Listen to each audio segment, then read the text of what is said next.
How's it going, everybody? I am Kyle Lafont, and we are here with our our fourth session of Adventures of Middle Earth, and it's our final character one shot for our party that we currently have. And so we've gone through all kinds of people from all over Middle Earth.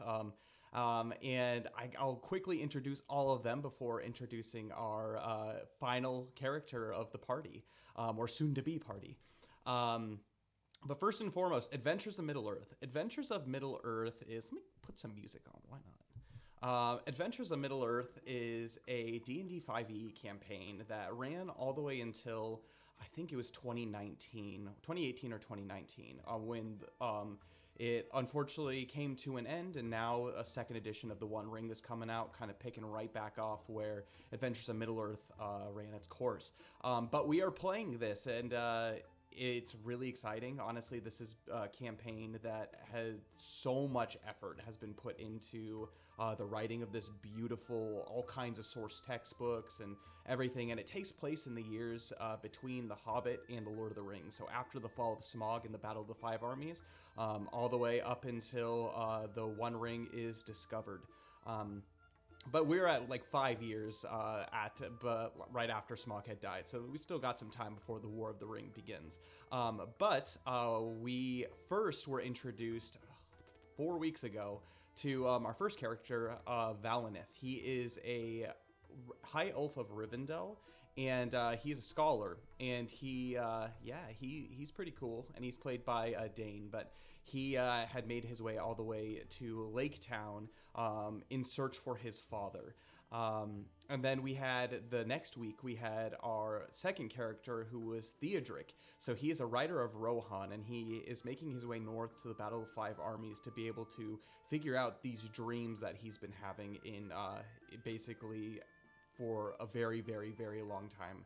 And so he's making his way to go seek someone wise to be able to do that. And last week, we had our third character, Jalen. She is a woman of Bree, and basically stuck in this town of Bree, growing up her whole life there.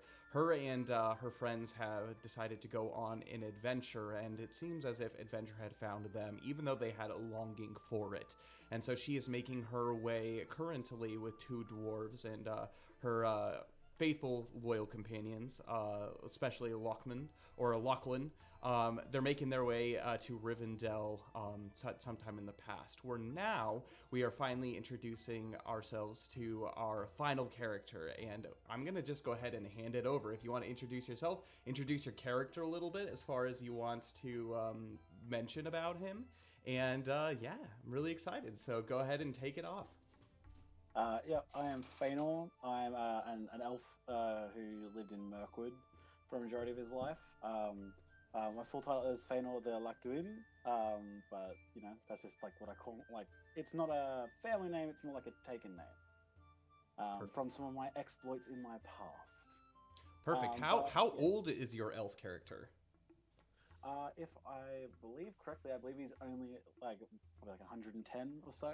Very much exactly. only like briefly entering into like the adulthood of elves. Yes. More or less. And so he is a baby in the span of the life of elves. So we have Valineth on one end, who is 777 years old, very specifically, where we have Faenor, who is the spry young age of 110. So yeah, no, like very, very loose with elfin tradition. Spends a lot of my time fraternizing with dwarves and men, like in my youth. Especially just after the War of the Five Armies, going down to areas like Lake Town and just interacting with everyone. No prejudice towards any particular race, and at the moment, just like out in the world. Absolutely. Willing to live amongst men, dwarves, Absolutely. Which, for a elf of Mirkwood, isn't completely out of the question, especially with the fall of Smaug. However, it is strange to see someone so young be adventurous and out on their own. Usually, the elves of Mirkwood stay in the woodland realm well into their 200 to 300s, just being raised to learning the ways of the world, the ways of King Thranduil, King of the Woodland Hall. And so circumstances have made this impossible, or perhaps circumstances have driven Faenor out into the world for whatever the reason may be. And he is currently found himself in Woodman Town. So for those of you who are unfamiliar with basically the map of Middle-earth and where the Woodmen live, I'll go ahead and reveal that to you super duper quick. So this is the map of Wilderland. And so Wilderland itself is going to be a main part of where this campaign is going to take place. However, we have Faenor. He has made his way all the way down kind of to the middle. Oh, you can't see my mouse here. Maybe you can see my mouse here. All the way down to... Actually, Faenor, if you want to go ahead and point yours, because I think mine can pick... Yeah, right there to Woodman Town. And yeah, exactly right here. Yeah, right there. Yeah, and he is right inside the Eves of Mirkwood, where he has been spending some of his time, about 6 months, just trying to figure out what he's going to do going forward. He spends a lot of time on the road specifically, and this is the first time in quite a while that he's been able to kick his feet back. The beautiful thing about the Woodmen of Wilderland is they are very welcoming and hospitable, especially to the Elves of Mirkwood, as they often frequent each other as far as the trading and hunting and seeing each other in Mirkwood goes. And they both kind of take care of their parts of the forest, and so they have this respect for each other. And so for the past 6 months, Faenor has actually taken up a small residence inside Woodman Town, and that will actually bring us to where we're going to go ahead and open. So Faenor, it is a very, very toasty summer morning. We're actually reaching cut out for me. Sorry? The audio change there. How about now? Are we good? Yeah, no, I can hear you great. Perfect. But Faenor, he has made his way to Woodman Town, and it is a very hot, muggy summer morning. Even in the Eves of Mirkwood, there is this sense of, summertime. Summertime is here, and it, with the height of summer, brings all kinds of people going to and from Woodman Town as they are trying to finish up their supply runs until the colder autumn months begin to start hitting. And at this point, Faenor has spent a good chunk of time in Woodman Town, and he has relaxed in his own little hut that the town has actually provided for him, spending so much time. He's done a good amount of, helping repair some of the palisades. He's put his own skills to work, training the people of Woodman Town, and, doing what he can to be able to, help them and benefit them. And in return, they gave him some lodging and some food to be able to survive as long as he wants to stay in Woodman Town. However, there's been this itching inside, kind of deep down, that, he can't stay here for much longer. And so he's really considering, moving on. And during this summer morning, he is waking up and getting ready, doing his morning stretches, when all of a sudden there's a thunk, thunk, thunk, thunk at his door in the house that he's currently staying at. Ugh, can't someone get 10 minutes to wake up? Ugh. Coming! Slipping my gloves on, going to the door. You make your way over to the door, and do you want to do anything, open the door right away, or attempt to check to see if there's anyone on the side? There's no peephole or anything in this, but if you want to make any kind of perception type check, I would allow you to do so if you wish. Yeah, okay. I reckon do perception. While Perfect. I probably am familiar with a lot of the people here, it's still I've been on my own for a while, and you don't survive by not being cautious. Exactly. So go ahead and make a perception check for me. Yep, sure thing.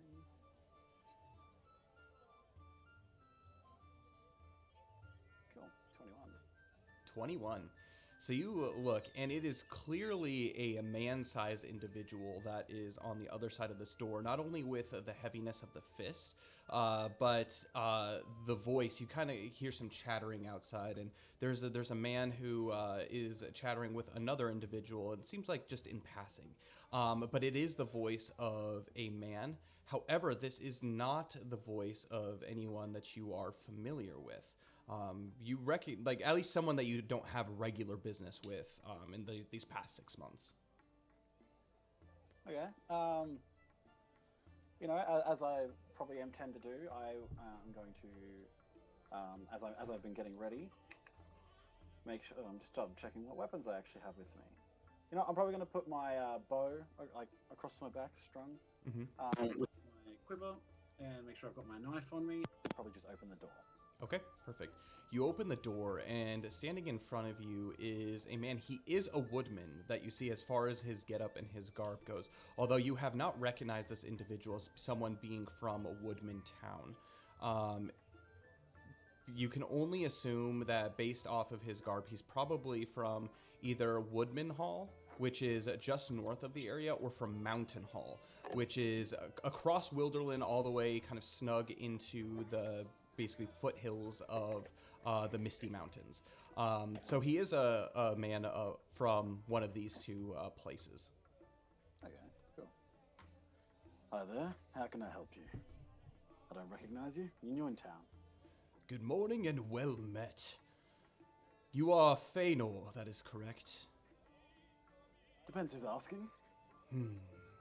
Cautious indeed, cautious indeed. Well, I do have something for you. I am a courier coming all the way from Mountain Hall. If this was sent via actually some of your own kind, and he looks you up and down, assuming that you're an elf, very obviously, and he says, this was delivered no more than 3 weeks ago. And they told me to go find you at great haste, and I have a few family members who have made their way back and forth and said that an elf has been staying here, and if you are Faenor, in fact, this belongs to you. Well, then I'm Faenor, and I reach out to take the... Perfect. So you go ahead and you reach out. This letter looks like it is traveled insane distances. Like it is like it got like mud smeared on it, like you wouldn't be surprised if there was a little bit of blood here and there, like on the sides, like this thing, and it like crinkled as if it's been passed on from person to person. I grab it with like just the tips of my fingers, like, oh, you couldn't have taken better care of it. Oh, okay then. Clearly you're not an easy person to track down. No, I pride myself on that actually.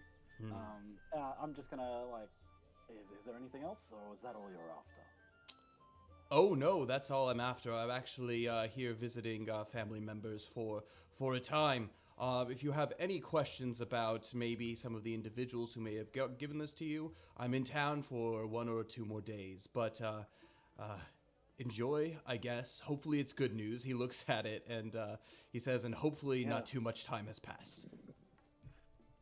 Like flipping it over, I'm like, yes, thank you. If I do have any questions, I'll be sure to find you. Lovely. I'm sure someone who I can talk to will let me know where you are. Perfect.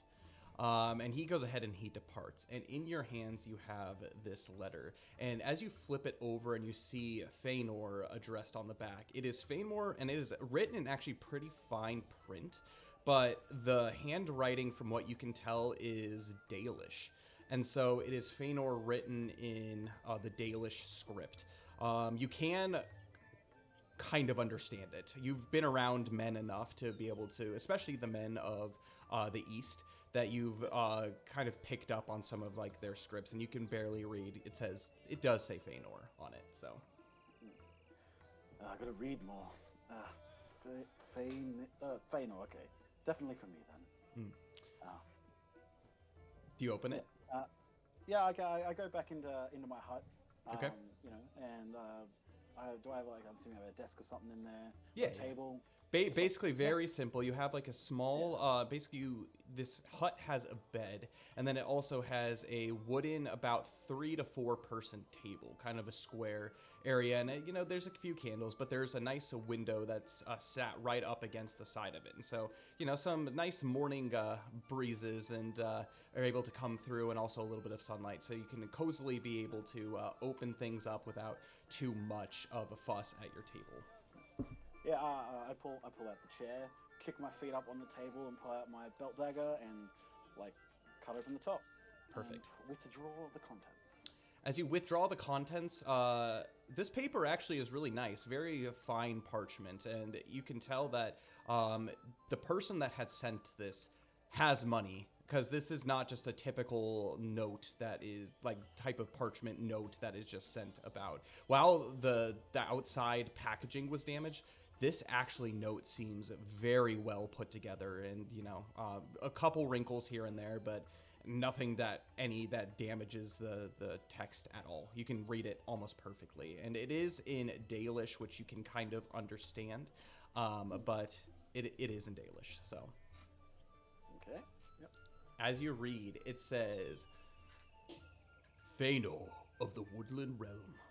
Word has reached my ears of the deeds that you and Caranthiel accomplished in stopping the enemy.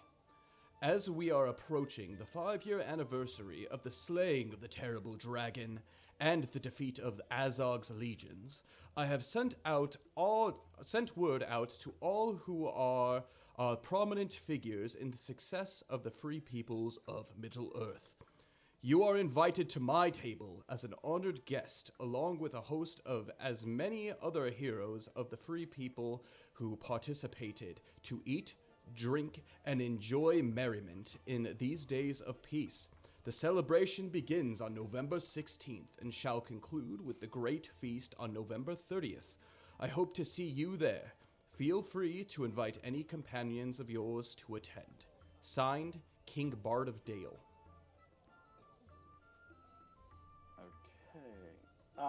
Kind of just like grabbing the paper and just kind of like thinking. I kind of look around the room that I'm in at the very like basic kind of setup that I've got. Like my bag's like already like packed in the corner. It just has been for like the last 2 weeks. Like it's like I take out literally only what I need. Like already kind of thinking about how like I've been wanting to move. Something's going to happen again if I don't. Right. But I'm probably going to take the day to think it over. So Perfect. I take the letter and actually go and put it in my bag. Perfect.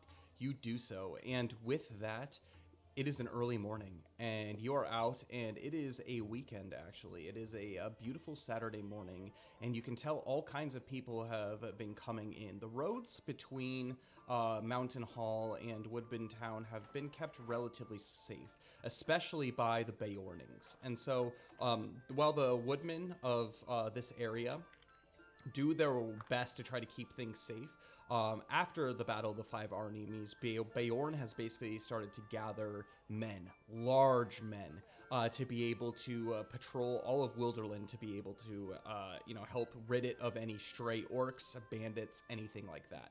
And so it's actually not... Any run-ins with any of the Beornings in my travels? You absolutely have in the past.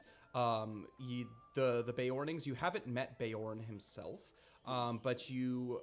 basically traveling up and down Wilderland, it's almost impossible to be able to cross the Anduin without either having to pay any kind of tax or be able to convince yourself out of it. They pretty much control, especially the upper vales of Wilderland. They pretty much control those firmly. And the Woodmen have a decent relationship with them. Not all of them do.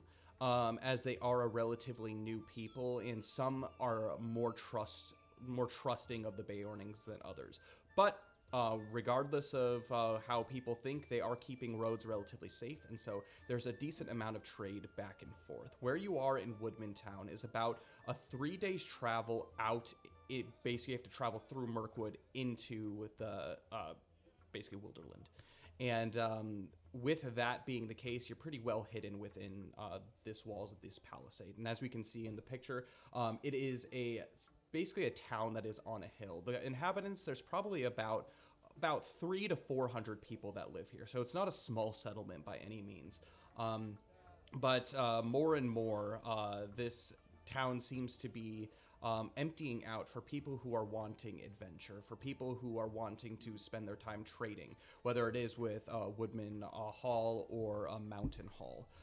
And additional, maybe with the Beornings or whoever else lives in Wilderland. And a great many of them have attempted to make the trek through Mirkwood in order to make their way all the way to Lake Town. And so these are some of the things that you've been hearing and kind of witnessing as you've spent time here. Okay, cool. Okay, I'm probably just going to start my morning then. Okay. probably, like I said, I'm taking my bow, so as much as it is a weekend, I probably will interact with some people in town. But Absolutely. eventually, I'll probably head towards the outskirts to go hunting. Perfect. And so you make your way to the Market Green, which is the main kind of thoroughfare that goes through the center of the town. So if you look, it's kind of like this whole area right out in front of the main gates. And this basically beautiful place is where everybody sets up shop specifically on Market Day, which today is. And there are a number of people that that look very familiar. Only a few that you don't recognize, but most of the trade that actually does happen is made outside of the walls of the city and then is brought in by the inhabitants of the city. So most of the people you do recognize. The first one you come across is actually a shepherd, and you know him for selling really freaking good meat. It's delicious. It's a mixture of horse, it's a mixture of mutton, and even on the rare occasion, some cow, some beef. And it's just delicious. He does a very good job with his stuff, and his name is Odal. Yeah. Hi there, Odal. How are we doing? What do you say ask there for that cut there? And I point to like one of the larger like pieces of probably of like lamb. It's like, what are you asking for that? Oh, you again. You know I was weary of you here at first when you first entered Woodman Town, but you have proven quite useful in your time here. And he kind of grumbles. He's an older gentleman, but he's one of these individuals that you know that are very wary of basically outsiders. So it's taken him a while to be able to do it. And actually in the past, one of the things that he's done is haggled your prices up quite a bit. And so unfortunately, he's kind of robbed you of a few coin, but you two have gained a relative respect for each other at this point that he's not going to try doing that. And so he looks at you and he says, Faenor, for you, 1 silver penny for this. So I've actually just looked. I don't have my coin marked down, but it's just 10 silver pieces for Marshall, was it not? I think so. Yeah. Look, could you maybe hold on to it for me till the end of the day? I was going to go out and do some. I was going to go out and do some other hunting, and I might be able to throw something else your way for holding it on for me. Maybe a rabbit or two. I was just going to ask. My hunter, he's out. He's made his way north into northern Mirkwood and making his way all the way to Woodman Hall.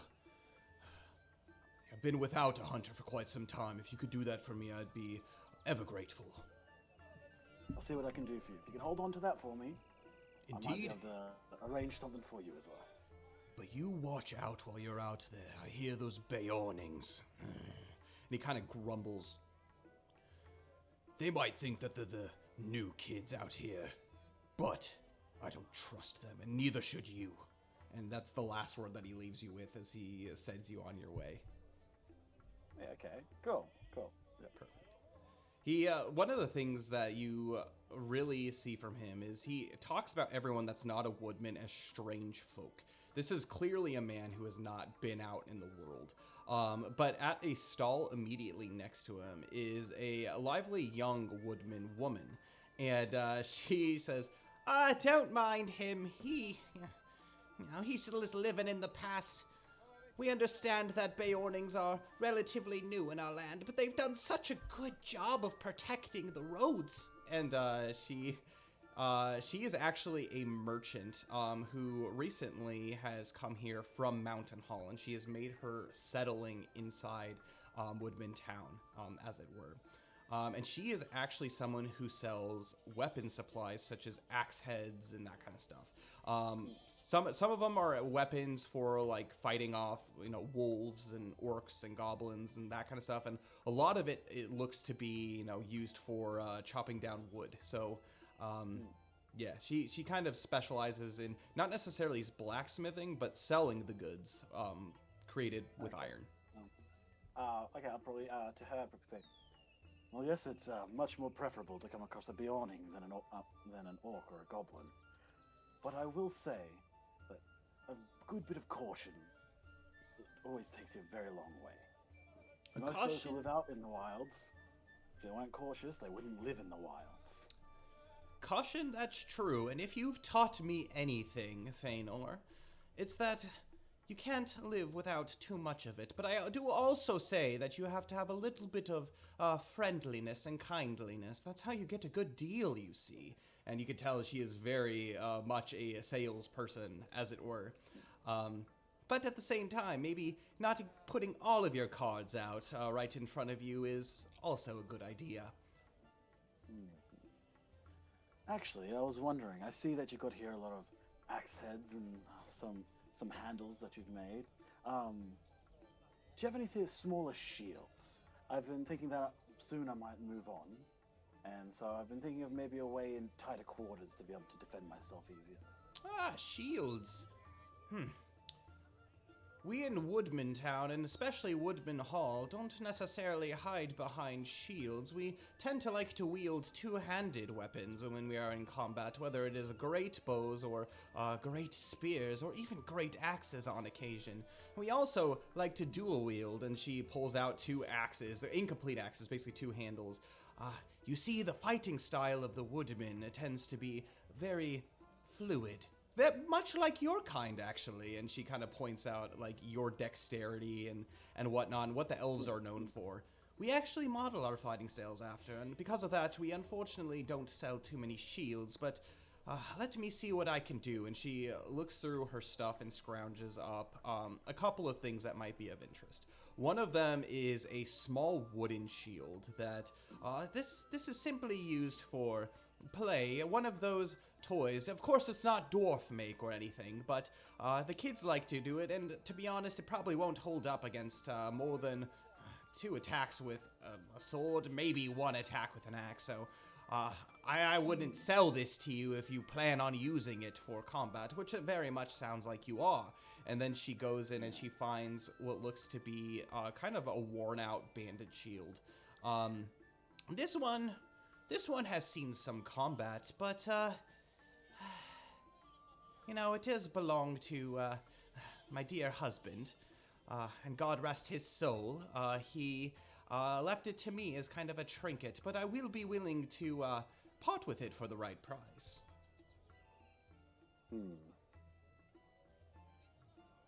So the difference between this shield and a normal shield is a regular shield would be able to stand up pretty well to fire. This functions as a shield in every way until it is lit on fire. So it can burn up and it can basically disintegrate if taken too much fire damage against it. But that's going to be the only difference between them. Okay. Okay. Well, I might grab the shield and... Well, how much were you asking for it? Because I was thinking I might be able to... I might take a couple axe heads and the shield, and I might even be able to bring you back some new javelins that I can carve from the woods myself. Maybe be able to fashion themselves some spear tips. You know, they'd be the shorter variety. They wouldn't be a great spear, but I might be able to offer you some labor if you can offer me a fair price. Fair price indeed. You know, I always liked you when you came in here, Faenor. To part with this shield, how does 3 silver pennies sound? I feel I'm also getting the axe heads from you. Yes, it's some work that you've done, and these do seem to be very well made. But I don't know if that'll really sell it for me. It does seem to carry some sentimental value to you, so if you don't want to sell it, then, you know, it'll be taking up space in your wares, but I guess you'll be able to keep it close. How about this, Faenor?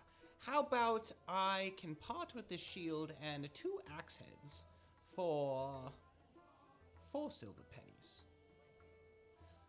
I'll tell you one thing. This is quite a good price.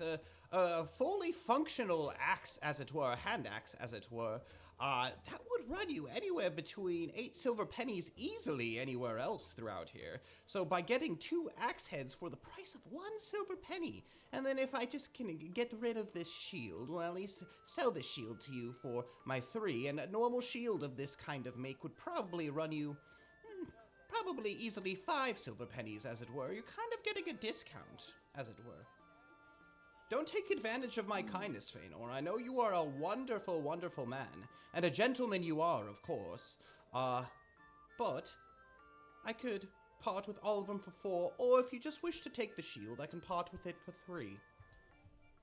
I might take them for the 4, but it's 4 silver and only 2 javelins.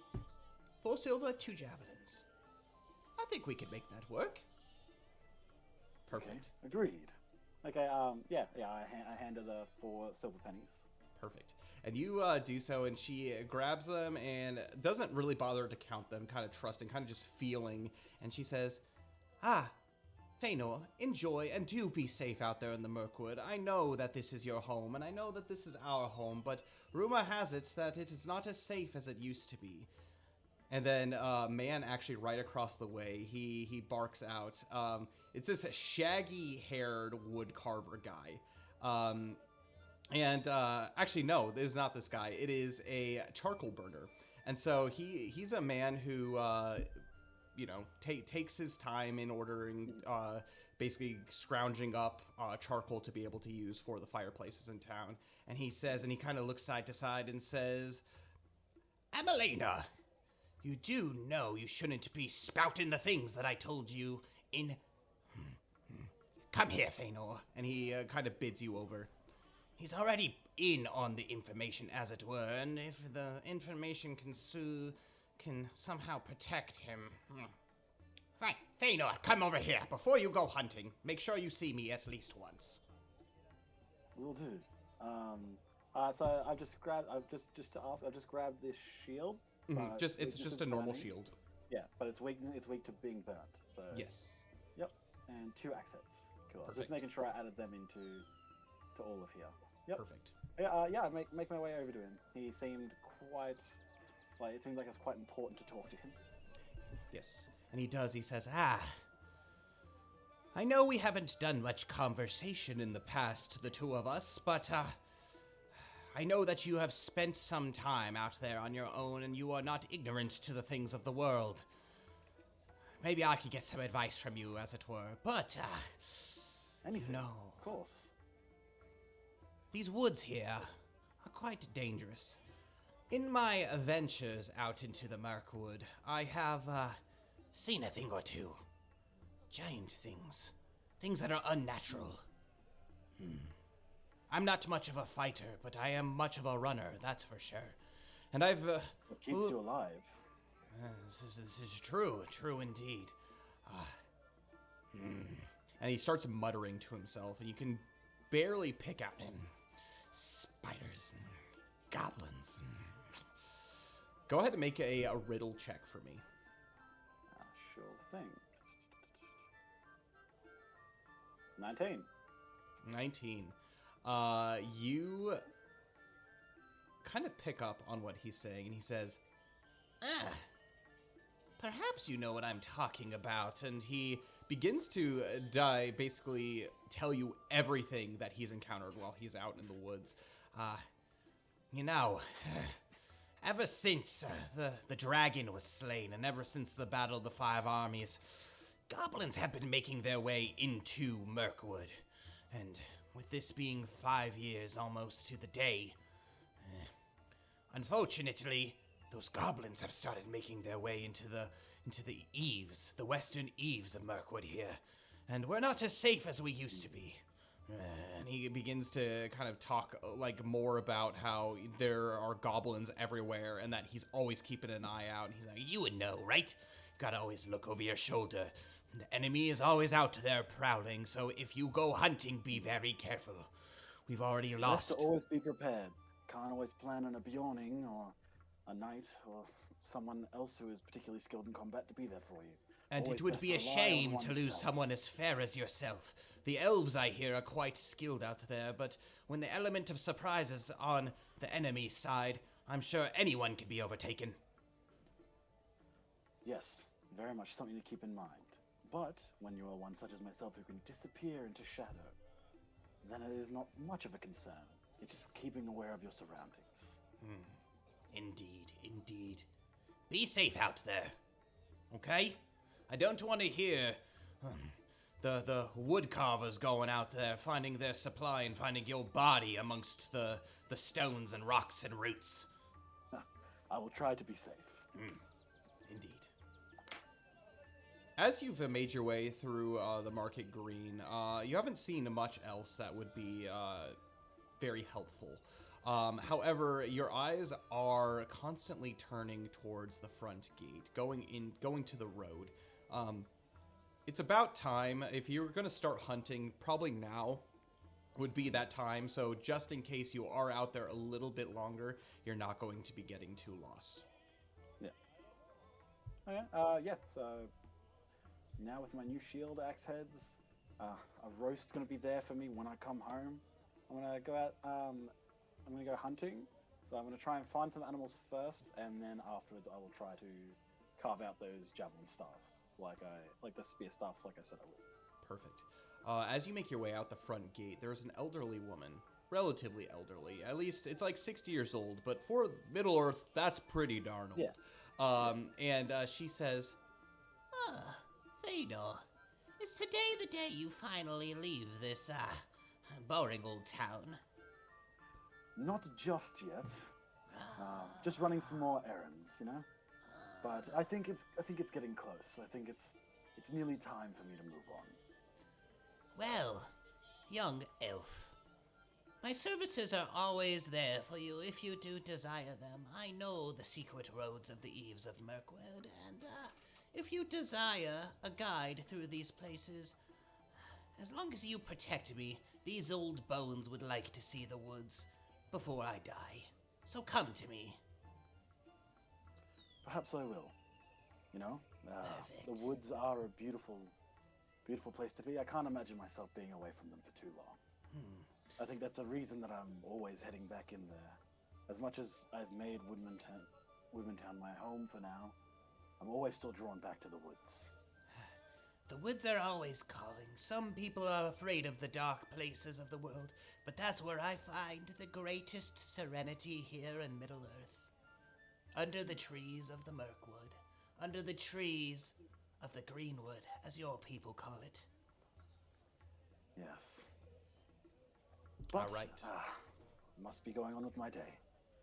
Indeed, be safe, Master Faenor.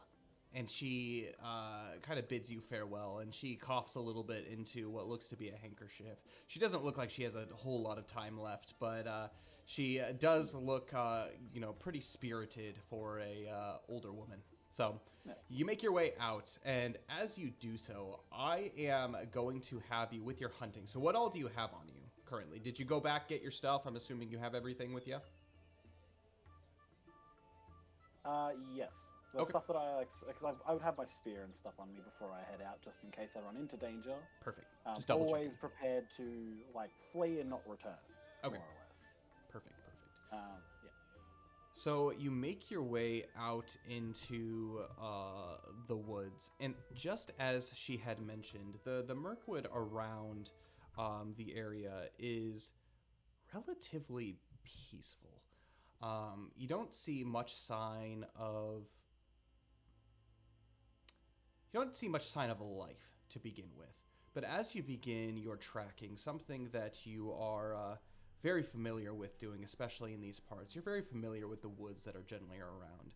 I'm going to have you make a survival check as you attempt to pick up on any traces of anything that could be out there. A 16. 16. You look at the ground, you look at the trees, you look at the bark, the way that the wind smells, the way that the earth speaks to you.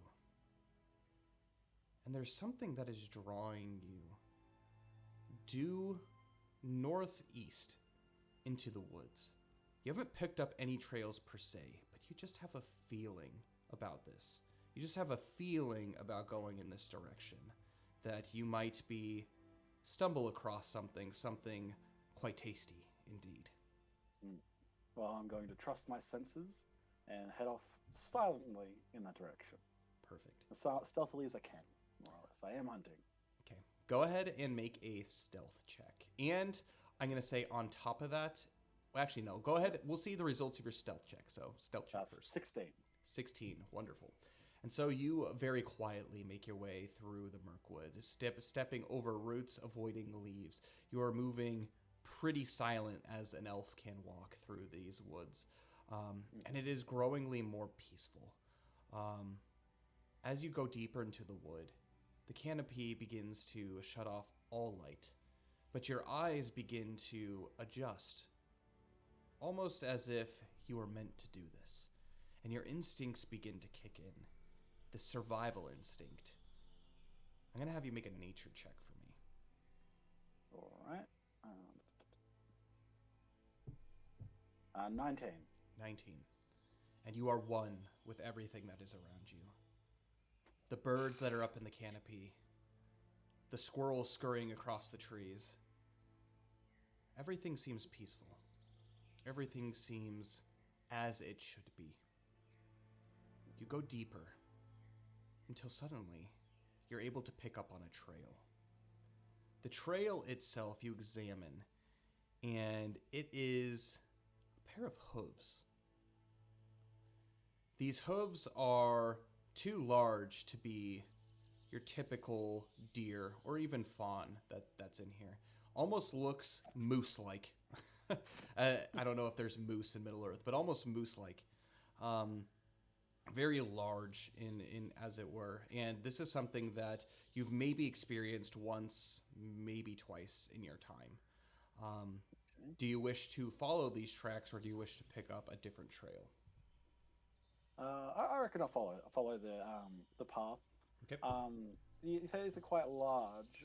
Quite large. Can I try to recall, like, when I've seen them before? Like, I definitely haven't seen them in my recent time around here, have I? No, you haven't. But go ahead and make a traditions check for me. Okay. 21. Nat 20. Oh, yeah. This brings you back to stories of your youth. You haven't seen anything like this in your life, in your time, but you do hear rumor of the creatures that they call in your tongue, in the Elven language, Sindarin, Nimeros. These are ancient deer. White stags, as it were. And this keeps flooding your mind. You know, everything seems so perfect today. And you just have this feeling, this gut feeling, that maybe today, myth can become reality. Okay, I follow them. I follow it. Yeah, I'm gonna try and follow it to see if I can confirm my suspicions. Perfect. You do so. And as you do slowly make your way through the underbrush, you do so silently.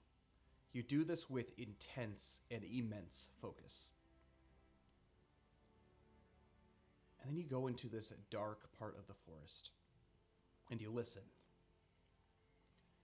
And you hear a cry off in the distance. The cry is beautiful, but at the same time haunting. It's eerie and it lingers on the breeze. Yeah, I'm going to freeze, and I'm going to see if I can try and identify, like, is this following the track that I am along, or is it somewhere deeper within the woods that I'm... So for that, I'm going to have you make a survival check. A 15. 15. It is in the exact direction of where you're going. These tracks, you've been able... They've kind of gone and came. But one thing that you have... There's definitely some places where they're more evident than others, but you've been able to track these hooves pretty well. However, you can tell that recently... these tracks aren't quite as placed elegantly, almost as if this thing had taken off into a run at a certain point.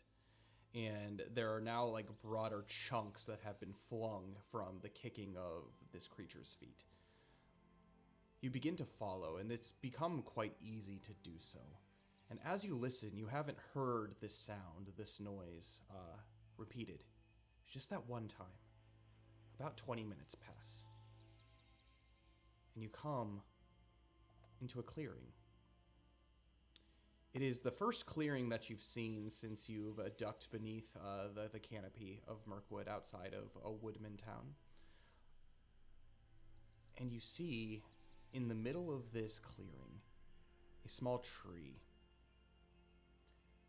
And laying just beside the tree is a white stag.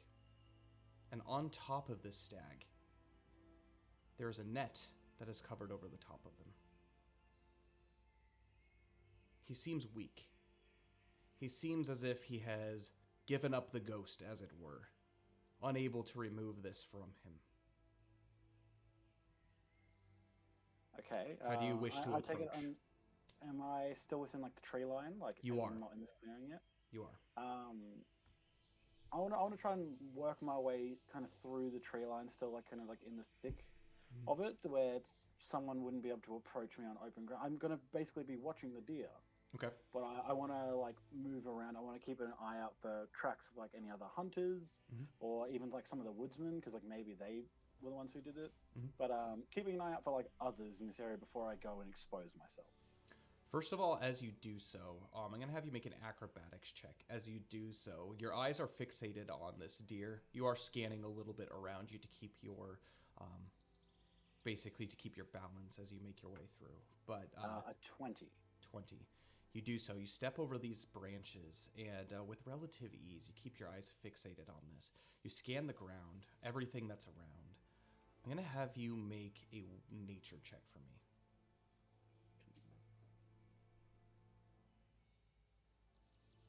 A 4. A 4. Yeah. You don't see any tracks of any other creatures that are within this. If anything, this clearing looks completely out of place to you. You've been in Mirkwood. You've been in the heart of Mirkwood, whether it's the northern part, whether it's the mountains of Mirkwood. No point in Mirkwood has there been a clearing like this. Not one where you could see the sky, at least. So it almost feels dreamlike as you approach this creature. As your eyes fixate on it, I'm going to have you make a stealth check for me. Yep. 13. 13. You begin to creep, and you step on a twig. And even with this, the head of the stag doesn't even move. It lays there as it breathes heavily. Okay. I want to approach it. I want to have like my bow knocked, but lowered. Okay. Yeah. And I want to make my way towards it. Are you where are you approaching it from? Are you approaching from the back? Are you approaching where it can see you? What's the tactic? Probably from like a direction it can see. Okay. Because I don't want to startle it by like if it can see me, hopefully it can get comfortable with me here. Because I'm not really still sure if I really want to kill this yet.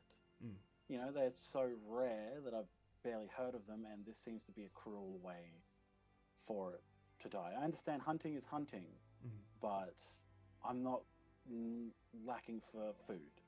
I have other ways, so I want to approach it, and if I can, make sure that it doesn't perish here this day. You do. You walk forward a few steps, and it catches your eyes, and your eyes lock momentarily. It looks at you and takes a deep breath. It looks at the weapon in your hands, goes, and lays its head on the ground, still looking at you, not quite closing its eyes. Make a traditions check for me. 19. This is something that the dreamlike state that you felt of this clearing begins to vanish around you. But it's not the clearing that concerns you. The thing that you see in front of you that is so incredible is the stag. This beautiful, beautiful stag. You've never seen one in the wild, but you've seen it once. This is the same very stag, the Nimaros, that Thranduil rides into battle. An elegant, majestic creature that is said that only the elf lords themselves can tame. And they are precious to the elves, specifically the elves of Mirkwood, as they are signs of good luck, and they are signs that they are messengers from the stars. Okay. All right. I would probably, having come to this kind of realization that this isn't just like, an animal in the woods that should be respected, even if you're hunting it. I probably would put away my arrows into my quiver at my hip and probably take down my hood as I approach it. Okay. Probably hand outstretched to basically showing my hands are empty. Go ahead and make an animal handling check for me as you do so. 11. 11. You reach your hand out, and it picks its head up a little bit. Breathes heavily. You stop for a second. But it holds your gaze, and you continue to creep forward further. With your hand out, what do you wish to do? How has the net captured it?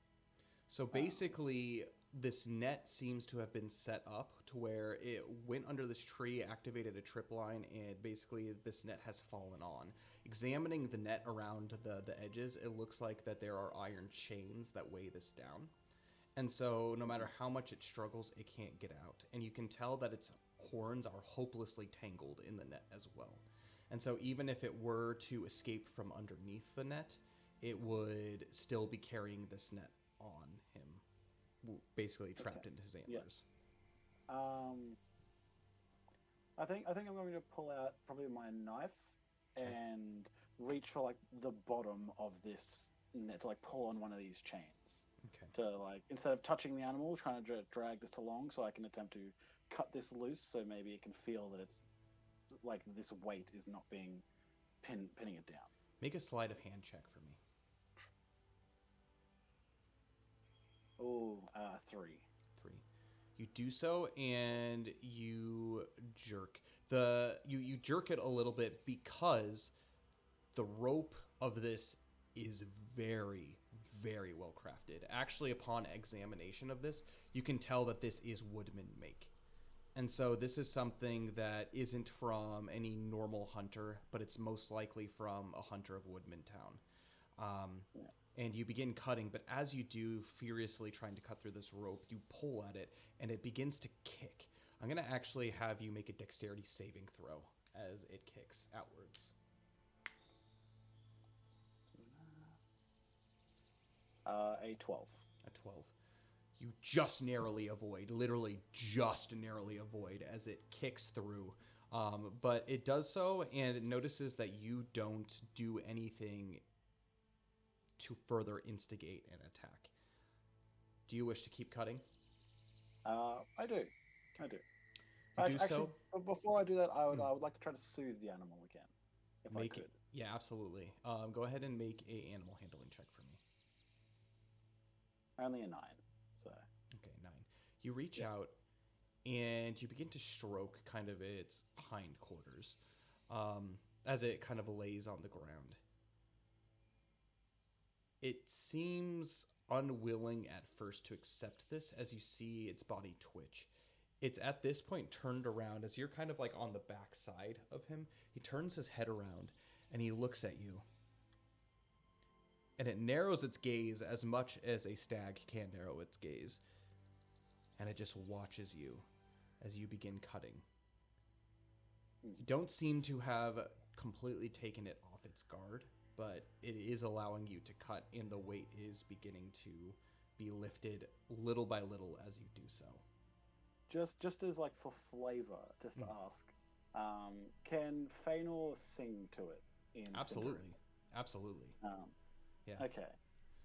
Basically, I want to. He would want to sing a song, probably of the forest, talking about the beauty of it all.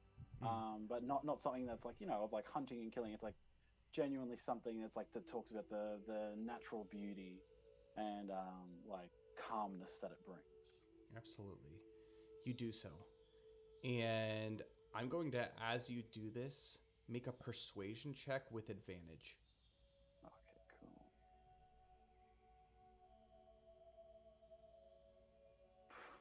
A 7. 7. You do so, and you sing, and its eyes lock. And almost to yourself, this seems to move you more than it moves this stag. You can tell that it doesn't quite understand what you're doing and what you're saying. It's skittish in nature, and because of that, it still seems a little guarded and a little distant. You can see almost your reflection in the eyes of this creature, almost as if, what would you be doing in this situation? What if you were here? How nervous would you be? Whatever has happened in your past, how has it led you to now, and how would you face this situation?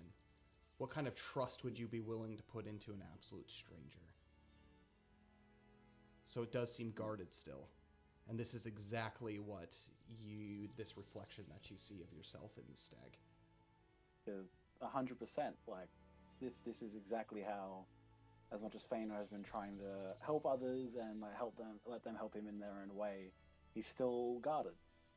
So, yeah, I'm just going to continue to try and keep removing this netting. Absolutely. And like you said that it's pretty badly like caught in the like antlers of this. Pretty badly, but as you begin to release some of the weight, especially from the back ends, because again, around the rim of this thing, there's chains that come down and so you're beginning to free it. It's tangled, but not so much where if it loses basically the weight that's holding it down, it could be lifted off. So as long as there's not like weight holding it down, it could be lifted off. So I just wanted to check that I didn't have to like cut its antlers or something off. No. So like, yeah, that definitely. Okay, yeah. So it would just be continuing to try and free this animal. Actually, can I stop for a moment to try and like listen to the woods to like see if even if I can hear a hunter, if someone's laid a trap, like that's like this, odds are that someone's probably going to come check on it at some point during this day. Make a perception. I just don't want to be check caught for unawares.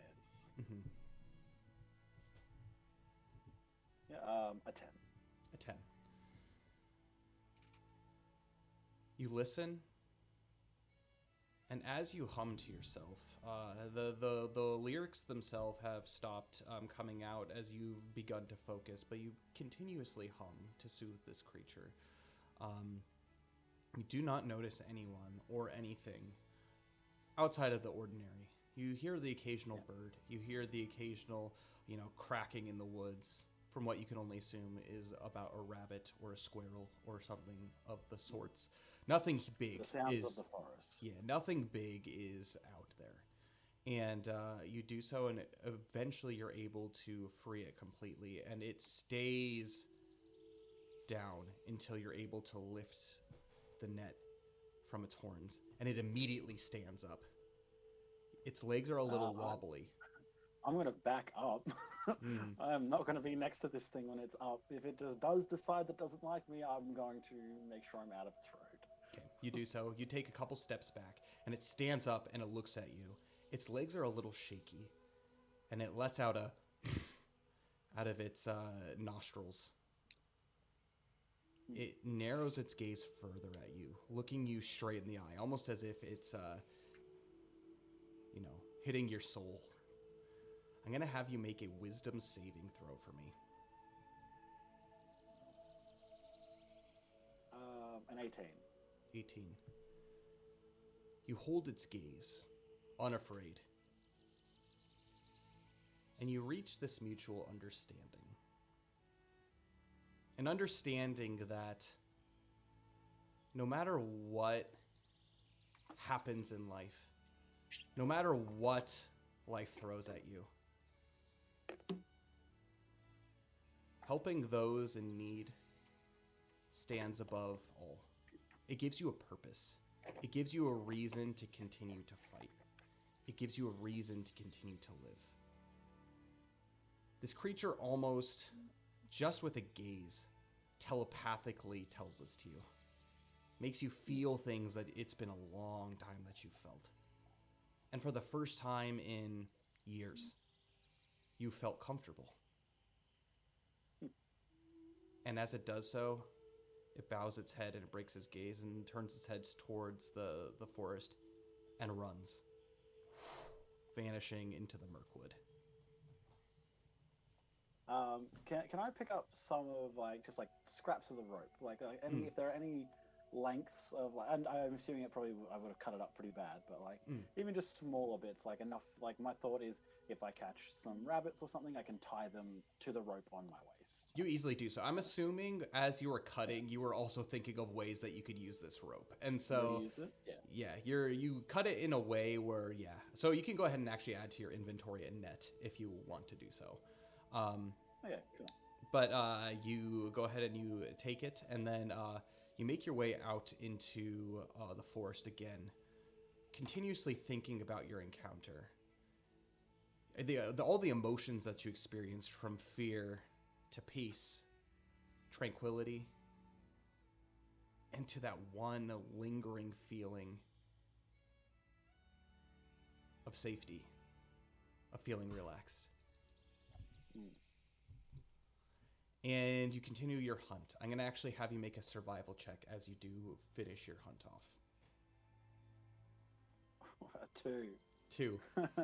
You're unfortunately not able to find a whole lot. I would say in total you've probably bagged a rabbit and maybe 2 squirrels. Not a whole lot. This area has been hunted quite a bit, but there seems to be some kind of presence that's keeping the wildlife away from this area.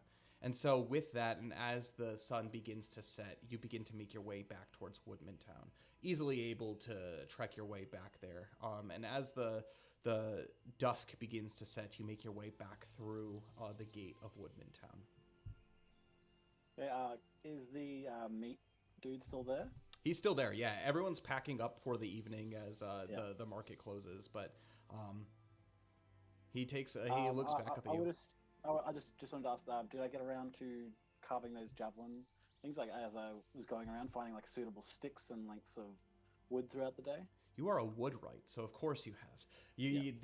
That was the whole one of the purposes of making your way out here. So you're able to find actually some really good stuff and actually craft some decent weapons from what you've been able to gather.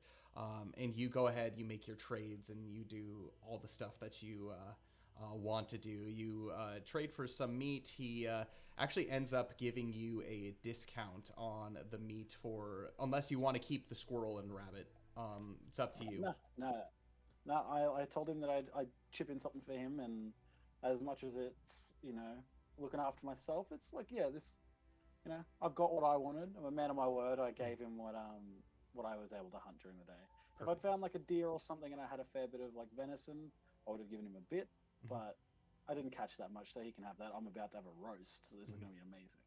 Go ahead and add to your inventory 3 copper pieces for your moolah. He did give you a little bit of a discount.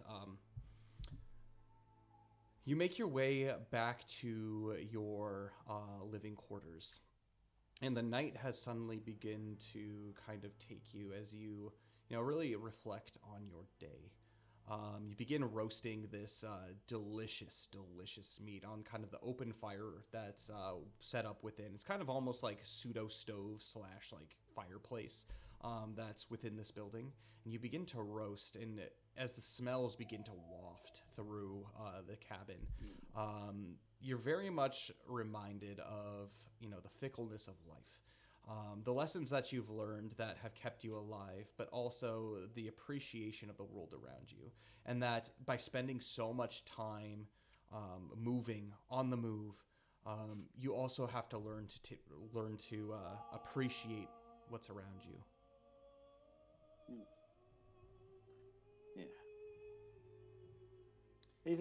Faenor is just going to more or less sit and reflect on his day. He's probably discarded a lot of his stuff just in his plain clothes pretty much at the moment.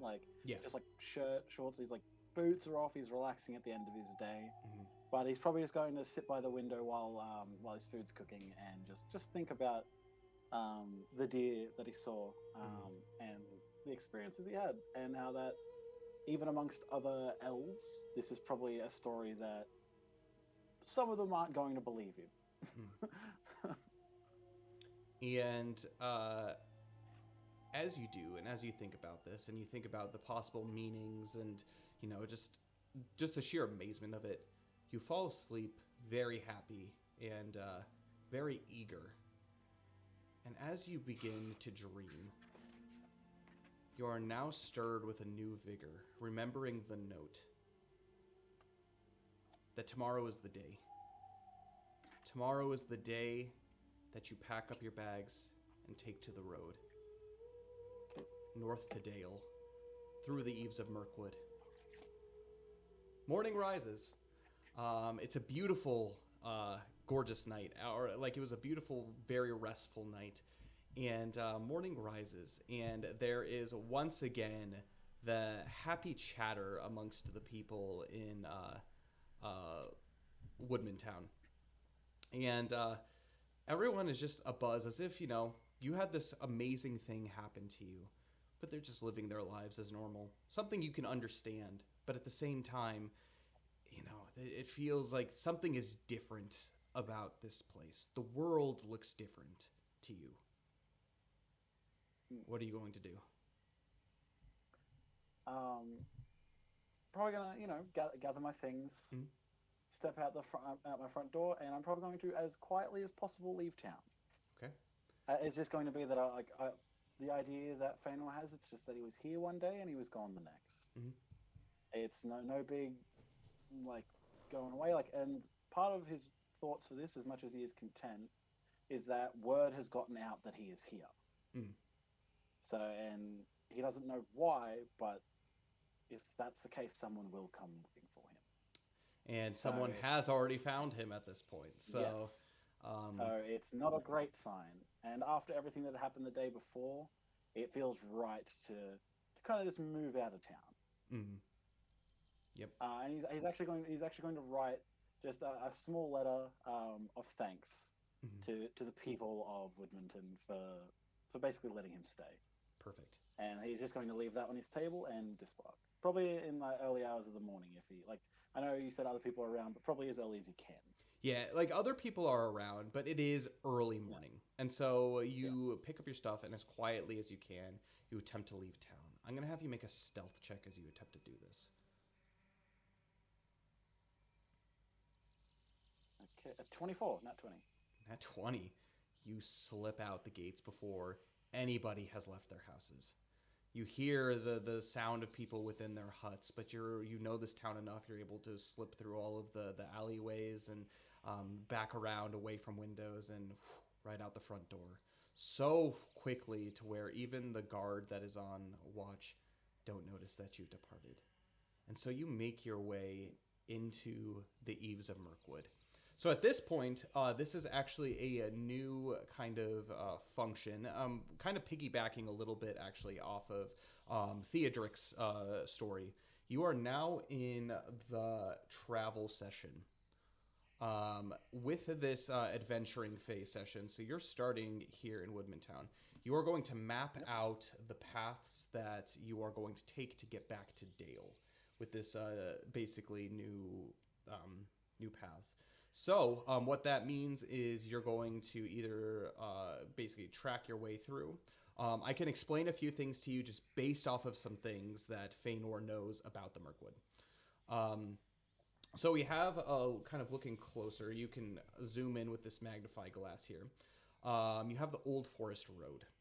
So the Old Forest Road is very well known, and it divides basically the eaves of Mirkwood from northern Mirkwood and the mountains of Mirkwood and such.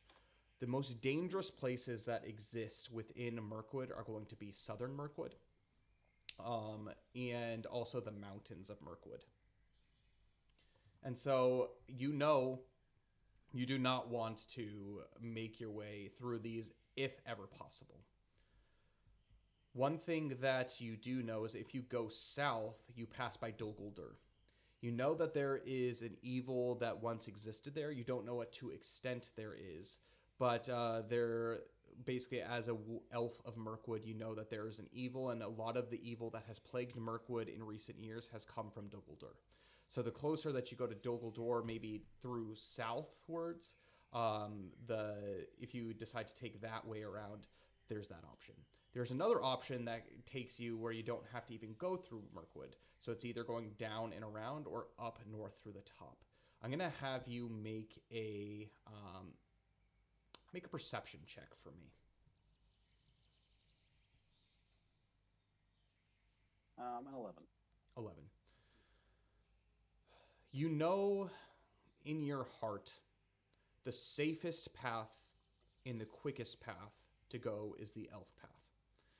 So that's going to lead you up here, all the way through Wilderland, outside of the Eaves of Mirkwood. So basically you would exit the Eaves of Mirkwood, go along the ridge of Mirkwood here, through the lands that are protected by the Beornings, up to the Forest Gate. And at the Forest Gate, you would take this path and go all the way down through to the Elven King's Halls, so Thranduil's Halls. And then from there, make your way to Lake Town and then up to Dale. This is a path that is familiar to you, but you have not taken in a while. You don't know what dangers lie here. But something does scratch at the back of your brain a little bit. Something about the north just does not feel right to you. And so while this path to the Forest Gate is easiest and the most preferred path, you do have this inkling that perhaps that's not... You don't want to travel much further north. Northern Mirkwood doesn't sound good to you, but it is the easiest option. So do with that what you will. Okay. How long was it that I had until the feast and stuff? Like, how long do I have to be in there? Currently, it is reaching the end of summer, and so it's basically like the end of July, and you have until November. If based on like what you know, if you made your way from Woodman Town up to the Elf Path, which would be the quickest route, that would probably take you about 3 months to accomplish on foot. If you went down south, this could take you anywhere from 4 on a very fast pace to about 8 months to make your way. If you wanted to cut through the Old Ford through the mountains of Mirkwood, that would take you roughly about 4 months. So the Elf Path is probably the safest. And the reason that being, while this seems like it might seem longer to go up and then kind of backtrack a little bit, the reason being you know this path like the back of your hand. Yeah. I would think that, like, yeah, perhaps that would be the path that Faenor would take. Okay. As much as he has been exploring through different parts of the Mirkwood, the spots that are safest, like that he knows best, is probably where is going to be the safest. He'll know the sounds of the forest. He'll know if there's an orc in there, as opposed to he's in an unfamiliar part of the woods and he comes across a giant spider. Right. Like he's more like, yeah, and he would know that path. So it's probably, like most people, he would go to where he's familiar. Absolutely. And so you depart. Basically, how this phase works is there are 4 roles that you can undertake on your adventure. Because you are a party of 1, you're only able to choose one of these roles. So you have the guide. So the guide, basically, they roll arrival checks and they roll departure checks. And what a departure check is going to do is it's going to calculate, like, how rough is the road ahead of you? How well thought out and how well planned is that?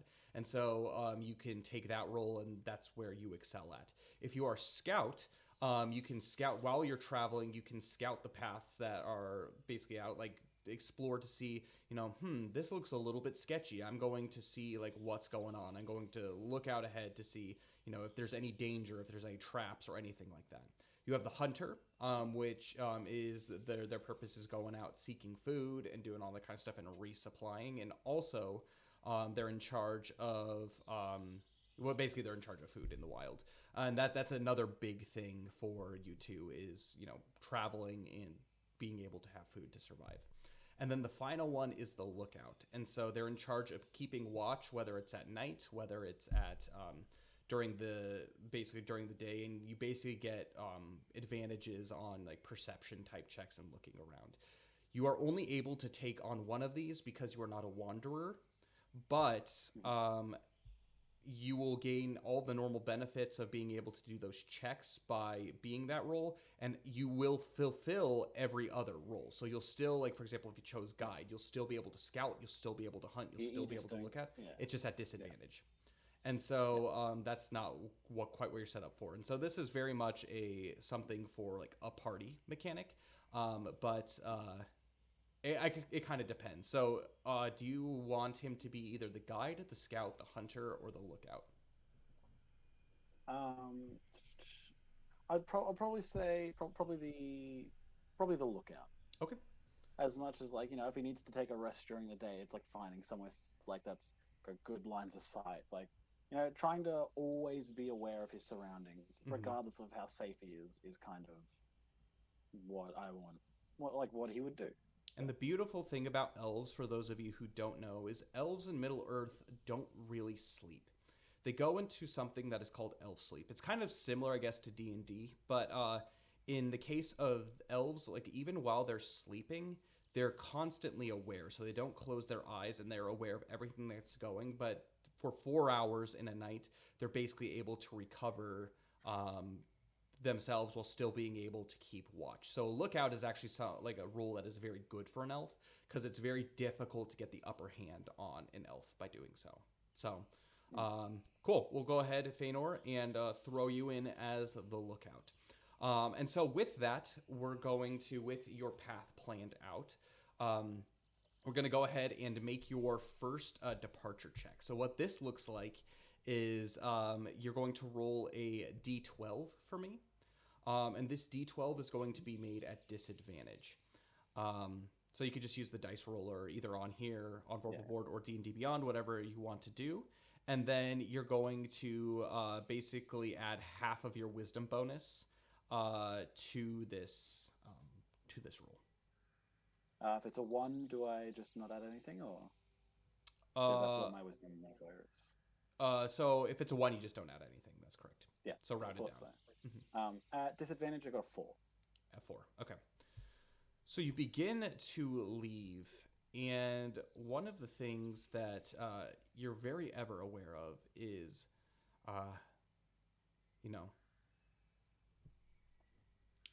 you feel as if you're a little bit paranoid.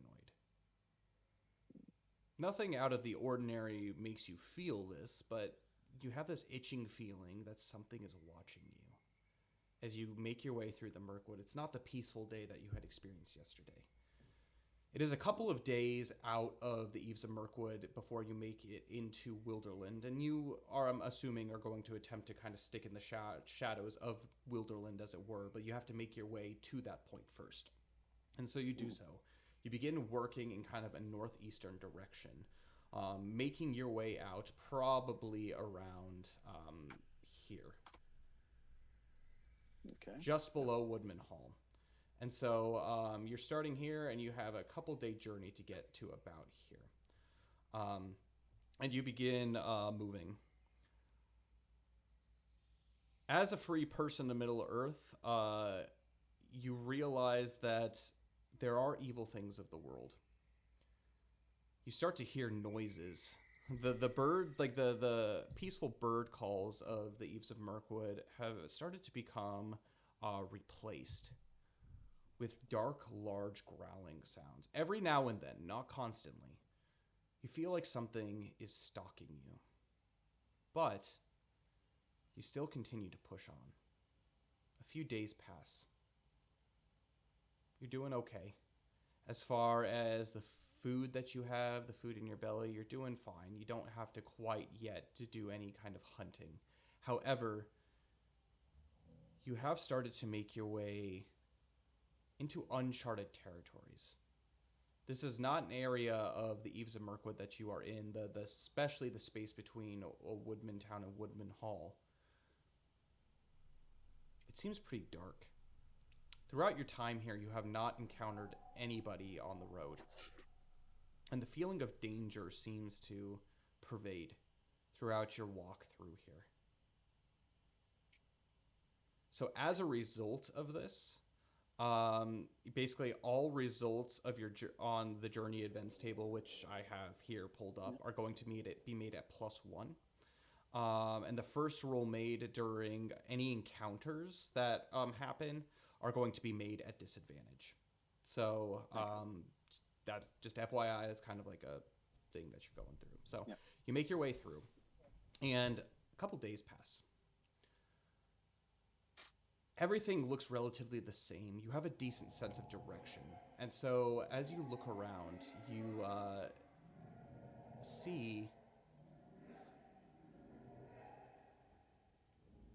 see that you're not getting lost. But with every step, you're almost questioning if you want to go back. Make a wisdom saving throw for me.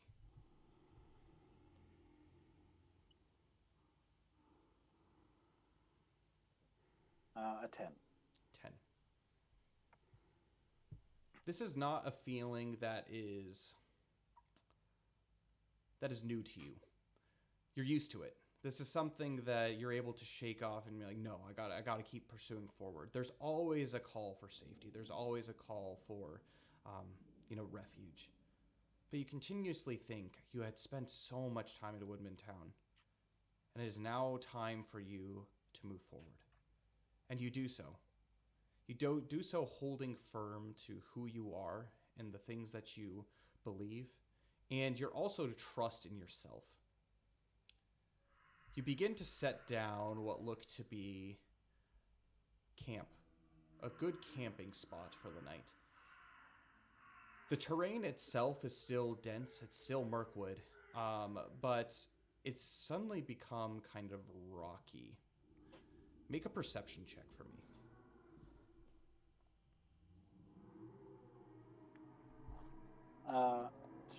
Sorry, it's just 9. 9. You're not really noticing all that much around you, but this does feel weird. Why are there so many stones? Why are there so many rocks in this specific area? There's no mountains, there's no hills. And you continue to move forward. The roots and moss that's lying across the ground have seemed to be kind of scraped away, almost making itself to the recesses. There's this kind of natural path that has begun to spring, basically in the path before you, and almost inviting you to come towards it.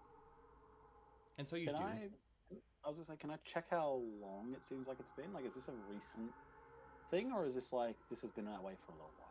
This is pretty recent. As of basically your travel today, it's pretty recent. Okay. Again, though, this isn't a part of Mirkwood that you traveled, so in your mind, you could check it off as a number of things. Yeah. But as you do so, I'm going to actually... It could be any number of folks in the woods. So. Exactly. I'm going to have you make a Shadow Lore check. Is that just... So it's going to be your very last check on your skills. Yep. Sorry, just an 11. 11. You look around, and you see a large stone head laying sideways. You have stumbled upon a ruin. And this ruin looks recently disturbed. You lean forward, and this head is clearly the head of a mannish king. It's old, very old, hundreds of years. Definitely from before you even breathed the life in Middle-earth. And there is, along its face, the moss itself seems to be kind of stripped. And you look closer. And you see right below, basically like the nose of this king has been broken off.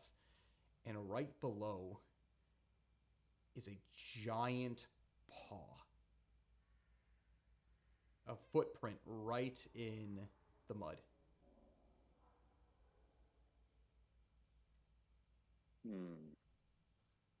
Does it? Okay. Does it look fresh? It looks pretty fresh. From what you can tell, and from your experience doing hunting and tracking, no more than 1 or 2 days have passed since this footprint has been there. So whatever it is, it's in a relatively close proximity. Yeah. I want to try and very cautiously proceed into these ruins. Perfect. Yeah, and maybe not following the track, kind of following alongside the tracks, but trying to be a few meters away from them, maybe where I can still see them, so I can side parallel to these tracks, kind of make my way forward with them. Well, and that's the thing that's crazy though. You only see one paw print. Because of the nature of this ruined area, there's not a whole lot to go on as far as tracks that are being left. It's mostly shattered stonework, and any number of things could have moved things from side to side. You look and you investigate to see if there's any kind of fur, any kind of anything that is left. You're unable to find any. You continue further into the ruins. I'm going to have you make a perception check for me. A 13. 13. You hear something not too far up ahead, but it sounds foreign to you, but it's definitely the sound of shouting. You creep a little bit closer. Not so close where you can hear or that you can see what you're hearing, but you begin to hear Baruch Kazad, Kazad Anew, and immediately you dart forward and you see what look to be 3 dwarves. These dwarves are in a clearing and they are surrounded by goblins. What do you wish to do? Okay. How far away do they seem to be? They are probably a stone's throw away from you. You're still hiding within basically the eaves of the tree line. I think maybe what I would do is, because you said I'm up. Oh, here's the map. So you are currently back within this part of the tree line. So Faenor, I'm going to go ahead and plop you right here. Yeah. These characters. Yep. They're 3 dwarves.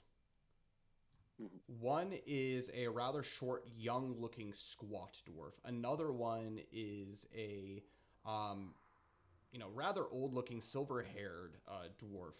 And the third one is actually a really tall, for dwarf stature, dark-haired dwarf. And they're all wielding what look to be dwarven axes as they are fending off against what look to be a number of goblins that have made their way basically shrieking and laughing shrilly.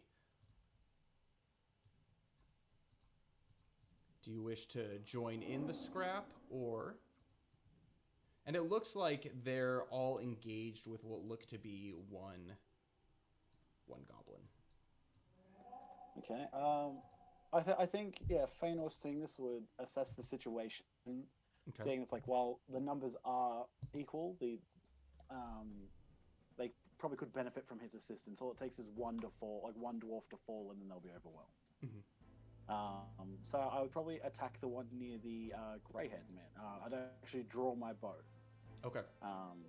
And probably try and fire off a shot, and then perhaps move closer. Perfect. So you're going to do this. Because this is the first encounter of it, you're going to actually be making this hit roll with a disadvantage, this attack roll.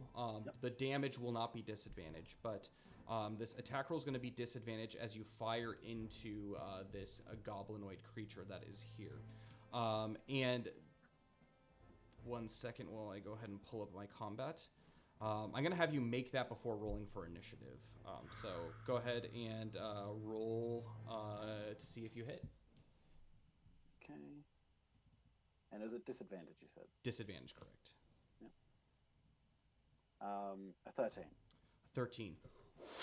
This arrow comes slinging through, and it cracks against this tree. Unfortunately, you do miss. These guys are quite dexterous, and from what you can tell, they are more heavily armored and also heavily armed than your typical just stray goblin in your experience. These creatures look very much so, but you are now revealed to them. I'm going to have you go ahead and roll for initiative.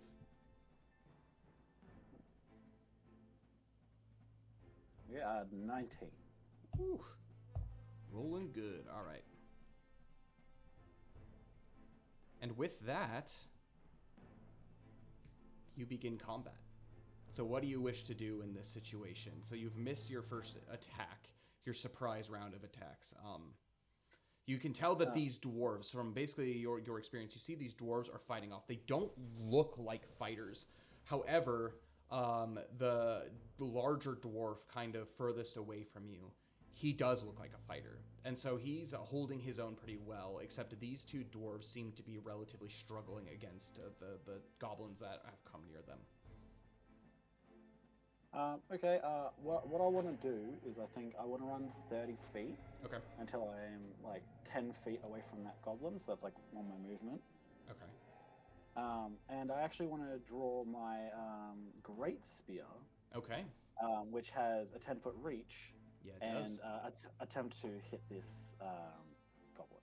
All right, so you come bursting out of the brush and wielding your great spear. We'll basically put in your bow back. Wielding your great spear, you come and you kind of jump and skid to a stop, and you thrust outwards with your spear. Go ahead and make your attack roll. 23. Does that 23 hit? will very much hit. Very much hit. You immediately skewer this goblin that is currently engaged in combat with this dwarf. Go ahead and roll for damage on that.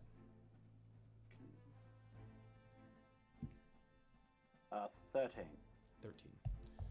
And as you do so, it becomes lifeless on your spear, and you just slap it down, and it just falls off as you're ready for battle. You have taken care of that goblin, and breathing heavily, I don't know who you are, but thanks for your help. And he goes and he begins charging, looking like he's going to start charging, helping his friend over here. So with that being your turn, next it is going to be the goblins. So they're going to go ahead and move in. And as that happens, another two goblins, they jump out from the brush. So from here, this direction, and then this one jumps out from here. They are now on the battlefield, unable to move much further as they see you all engaged in combat. And they shriek, "Ah! Get them! Get them!" And which brings us then to this dwarf here.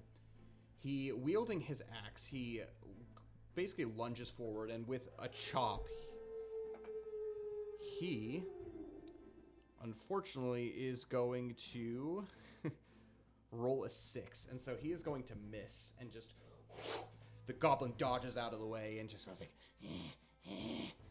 and I forgot that the goblins need to attack, so he's going to go ahead and attack, make his attack against this red-haired dwarf. And he is not going to hit. He goes ahead and he basically jabs his spear into the shirt, but it seems to be caught, almost as if like the spear isn't quite sharp enough to rip through the fine leathers that this dwarf is wearing. And he basically slashes down, leaving not much of a wound, but definitely tearing his leathers a little bit. This one over in this direction is going to go ahead and combat against him, so he's going to go ahead and make his roll. And that is probably going to hit. Yeah, that's going to hit. And so he is going to deal with his spear.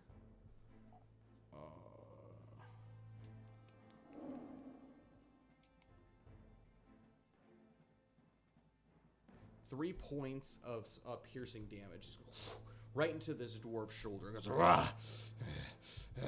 And it doesn't seem to phase him all that much as the goblin jumps back and kind of just like sneering, ready for another attack.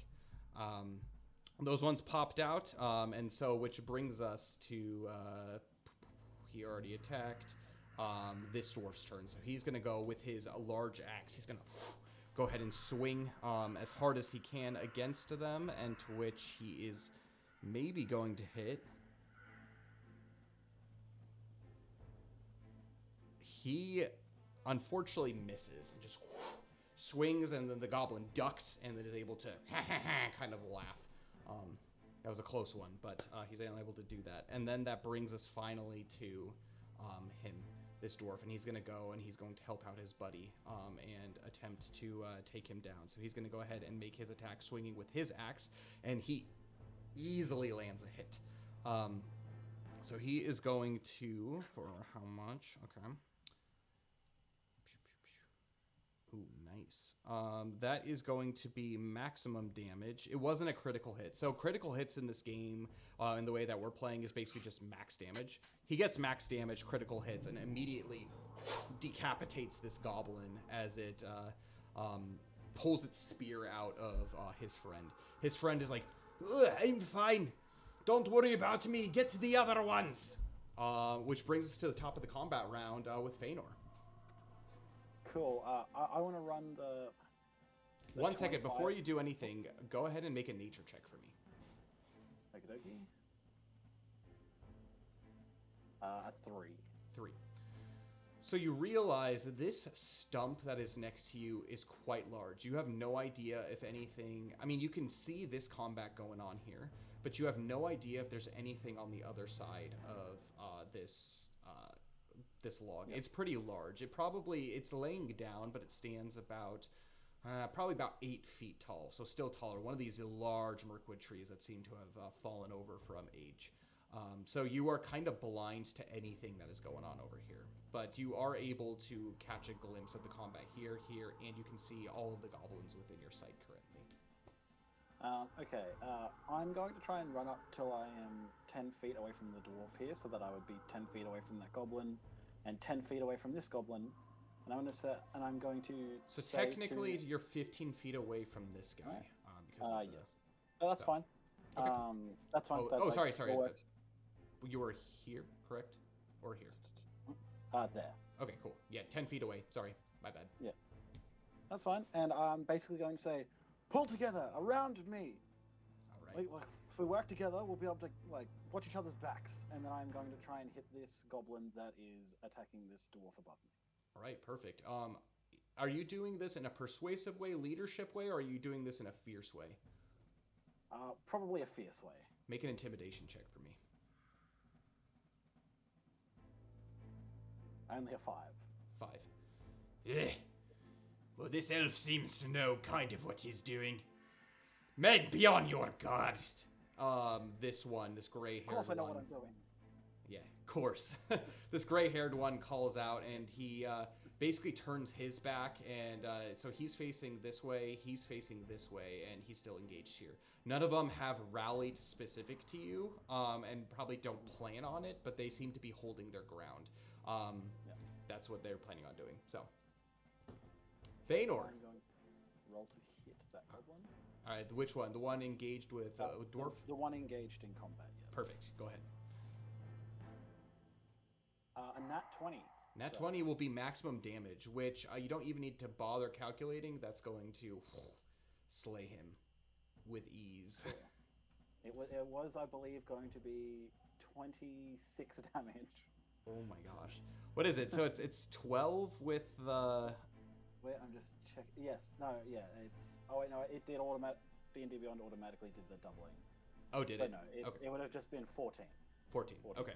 So 14 damage, which is still... That's a bit large. Yeah, it's pretty big. That's almost like Everlast numbers. Yeah, that's crazy. Yeah. But you do skewer them. Basically 2 goblins in a row with your spear. You have just brought down. And these dwarves, they look at you... Yeah. He's the real deal. We're glad that you came along. We're not much warriors ourselves.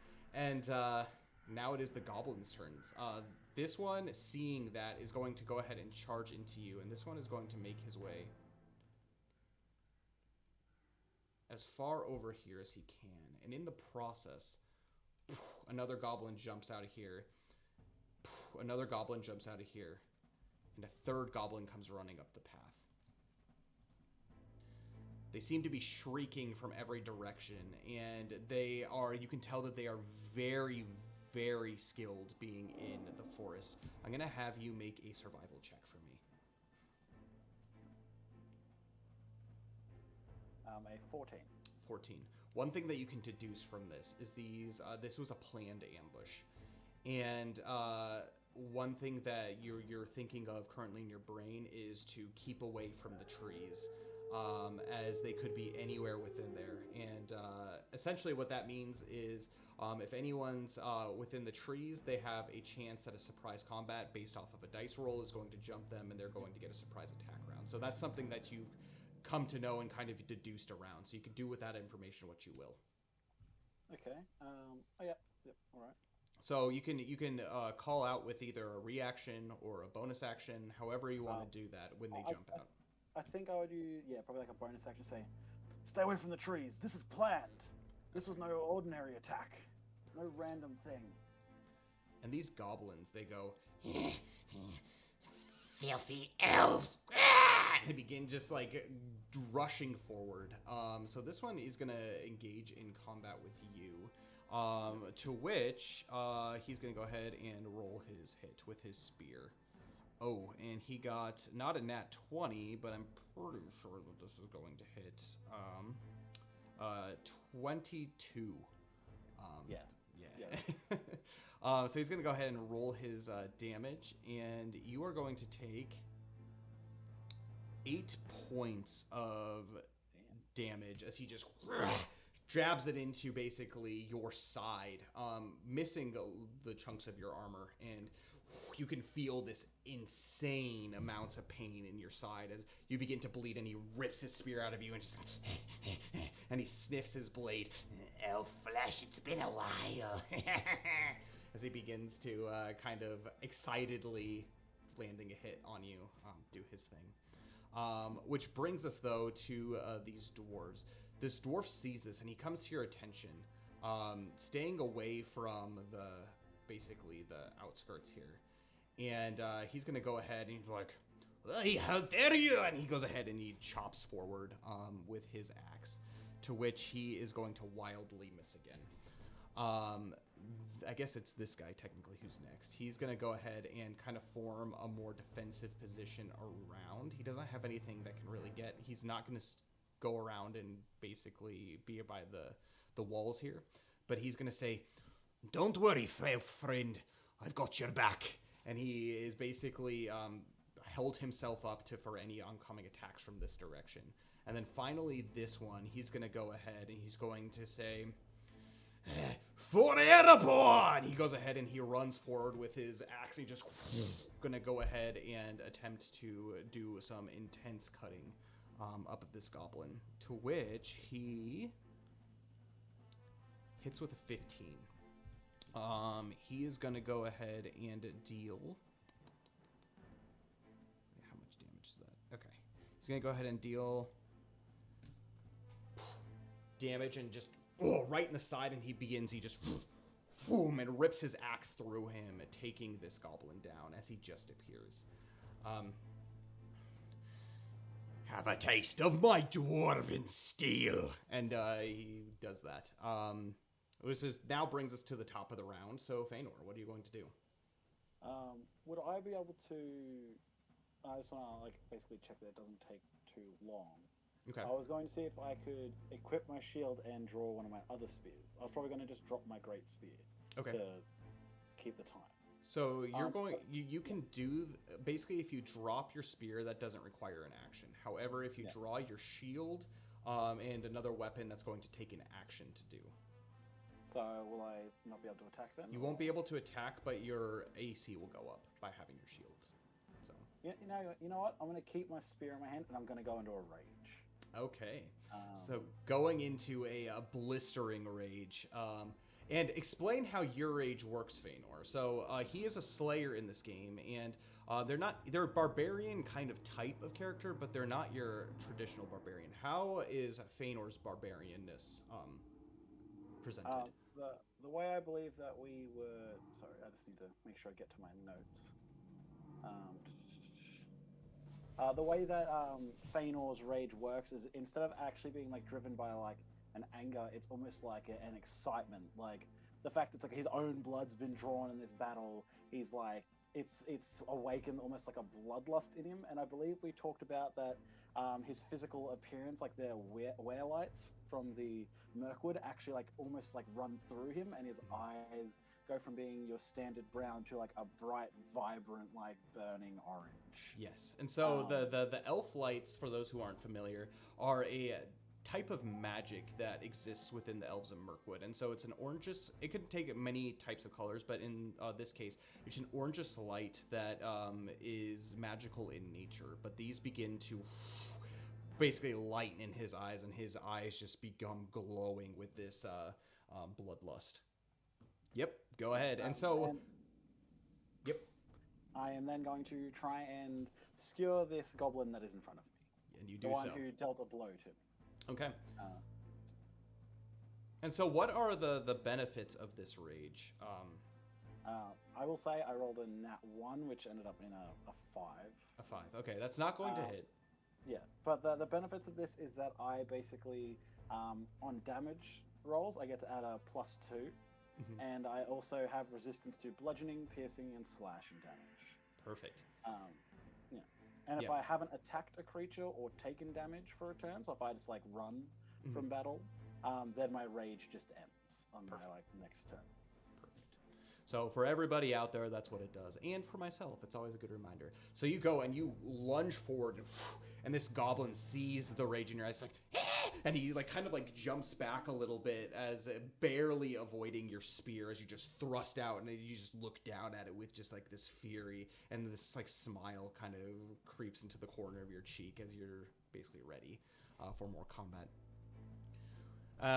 Which brings us though to the goblins. I'm gonna have you, by doing that rage, make an intimidation check real quick.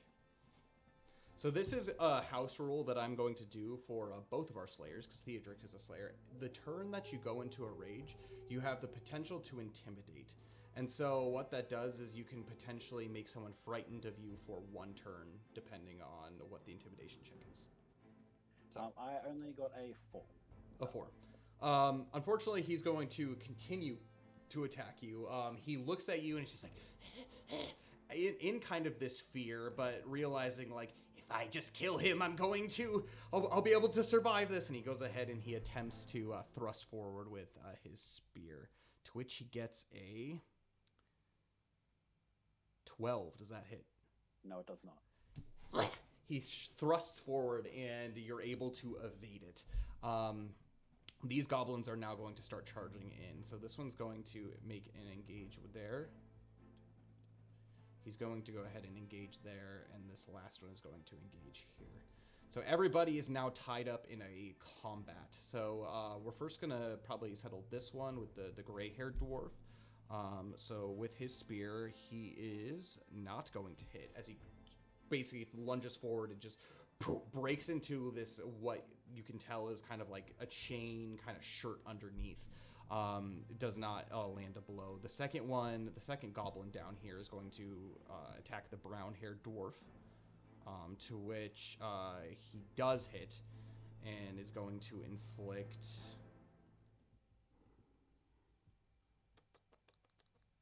7 points of piercing damage. He coughs up a tiny bit of blood, but it's nothing too bad. And then finally, this last goblin is going to attempt to do his thing here, and he misses wildly. The dwarf just parries the spear away, ready to crush.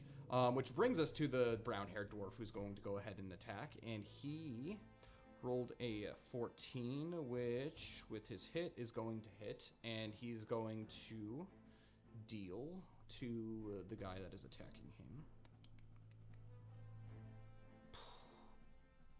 lot of damage. 9 points of damage. Just whoo, it slams down in almost kind of like this fearful rage, slaying him immediately. The second one is going to be the gray-haired dwarf. He's going to make his attack, to which he slashes over the top of him, misses, and then which brings us to the black-haired dwarf, which, the tall guy, he hits with flying colors, and he is going to deal enough damage to kill his goblin as well.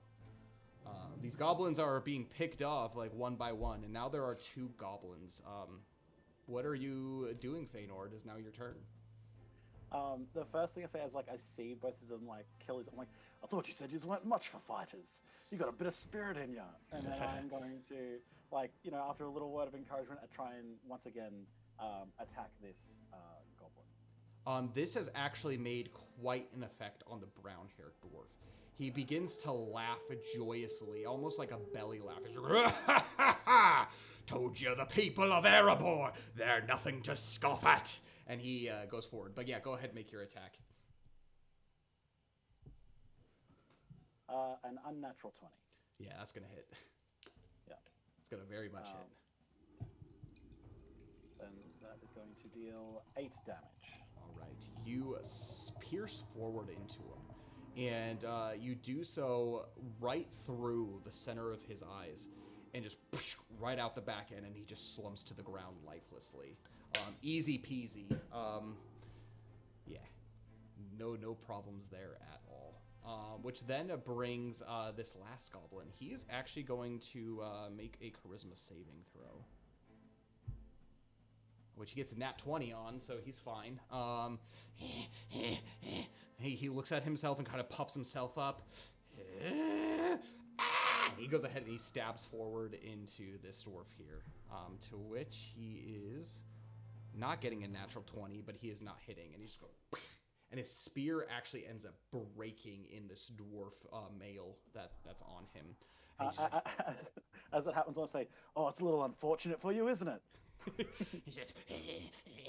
and he starts shrieking. Kind of think of Gollum. That's kind of the general vibes that we're getting here. Which then brings this dwarf, the inspired... I'm going to say he's inspired for this, to go and make his attack. So he's going to do this with advantage. And with that, thank God, because he rolled a natural 2, he is going to land a hit, to which he is going to inflict 3 points of slashing damage. He slashes at this goblin and wounding him. He kind of turns around and is just like, realizing that he's made a mistake and he is surrounded on all sides. Which brings us to the gray-haired dwarf, who is going to swing his axe and unfortunately miss that. And then this last dwarf is going to come up and make his last attack, hopefully. With a natural 16, he is going to hit, which brings this goblin down to death. And he just smites him into the ground. That is the end of combat. Well, wasn't that a good way to get the blood pumping in the mid-afternoon? And the one brown-haired dwarf, he comes up. The name is Bori, at your service. And he goes ahead and he holds out his hand. He's definitely the shortest of the 3, and the youngest for sure. You can't really tell how old he is in dwarf years, but compared to the other 2, for sure. The name is Bori, at your service. Faenor, that's yours. You're a fighter, aren't you? I hope I wasn't intruding by joining in on all your fun. But you know, when I see a good scrap, I can't help but jump in myself. Well, we thank you much kindly. You see, our people are the ones from the Erabor, and it's been a while since we've seen an elf or 2 come across this far south in Mirkwood. You know, we're making our way all the way up from our kin. We've traveled through Mountain Hall, and we're making our way to the Erabor, as it were. And the gray one, he says, No, don't give all of our information away. And he looks up. The name is Snorri. I'm the leader of this here group. And I have a lot of thanks to give you. And he shakes out his hand. At your service. yeah, no, I take it, and I'm like, a cautious man. I like it. Get far in a world like this when one is careful. Indeed. And the last one, he kind of makes his way up and he grunts at you. Nice job with that spear. And that's it. He doesn't offer You're his a hand showy in fellow, things. aren't you? Faenor. I'm sure you heard it when I was talking to your companions who were so polite as to offer me their names, and I offer my hand to him. Make a persuasion check for me. I am trash with charisma.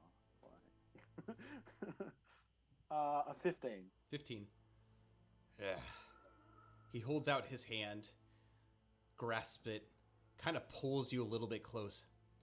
The name is Har. Sorry, your accent's a little strong. I can't really understand you. Har. Yeah, no. Yeah. No, I did hear it. Har. I was just trying to... Yes, sir. A little bit. Indeed. You know how to use a spear. Good for you. And he kind of steps back. The Snorri, he's gonna continue talking. As I had mentioned, I am the leader of this merry crew. We've been traveling through, hoping to find our way back to Erabor. After the dragon came, I'm sure you've heard all about the great calamity. 5 years ago, we were forced out of our homes and we found our way all the way in the Blue Mountains. But now, 5 years later, we find our way making our treks back home. But as it seems, we have gotten a little bit lost. Do you happen to know where we are at any point? Can I actually look at Can I look at the map? Sorry. Yeah, Just like, yeah, absolutely. once again. So currently, Faenor, you guys are right here. Right in between Woodman Town, so. Actually, as luck would have it, I do know where I am. Well, I know you offered us quite a helping hand back there, but if you could, perhaps you can at least help us get out of this wood and find safer paths back to Erabor.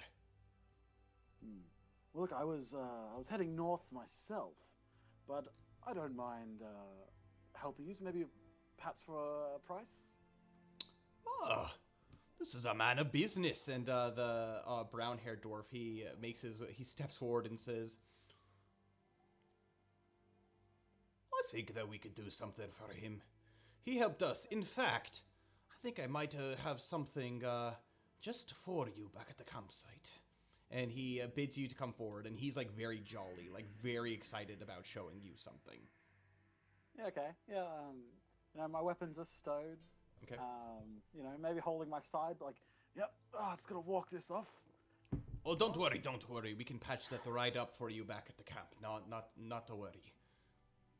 But I head with them. Maybe like walking a little bit, like a couple steps like away from them, like on the path maybe. So like they're obviously very close together.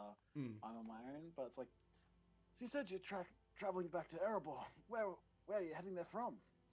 Oh, the Blue Mountains, of course. The brown-haired one kind of talks back as you guys, as he jollily makes his way. He's rubbing his side too, from where he was pierced, and you can tell he's like grabbing some strips of cloth and is kind of like beginning to tie it around himself.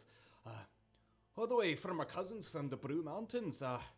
It's quite a trek from Erabor, as it were, and we're back. All thanks to Thorin Oakenshield. We are finally able to go back to our home after quite some time.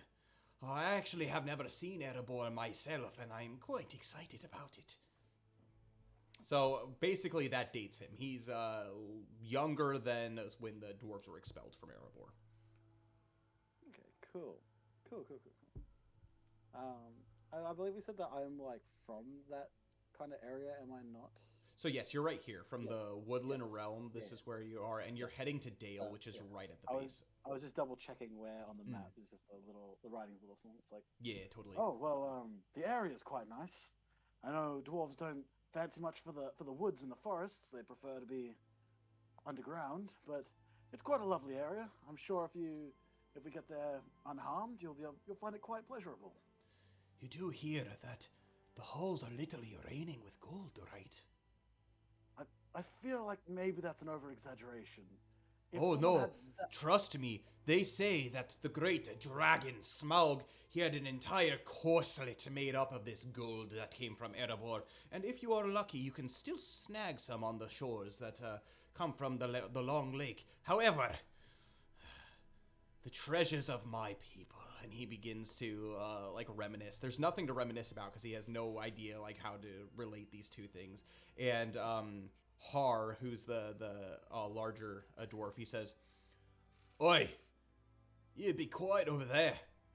You run your mouth too much and more goblins will find us in no more than a snap." He's very excited. Is correct. Maybe we can talk more back at your camp. Indeed. In fact, come, I have something to show. Very exciting indeed. You make your way back to the camp. And roasting on a spit is a beautifully stuck pig. This thing is fresh. This thing is incredible. And you, Faenor, it has been a while since you've had pork. And the smells of it just begin to waft up through your senses. Oh, it's incredible. Yeah. Would this be payment enough? Perhaps.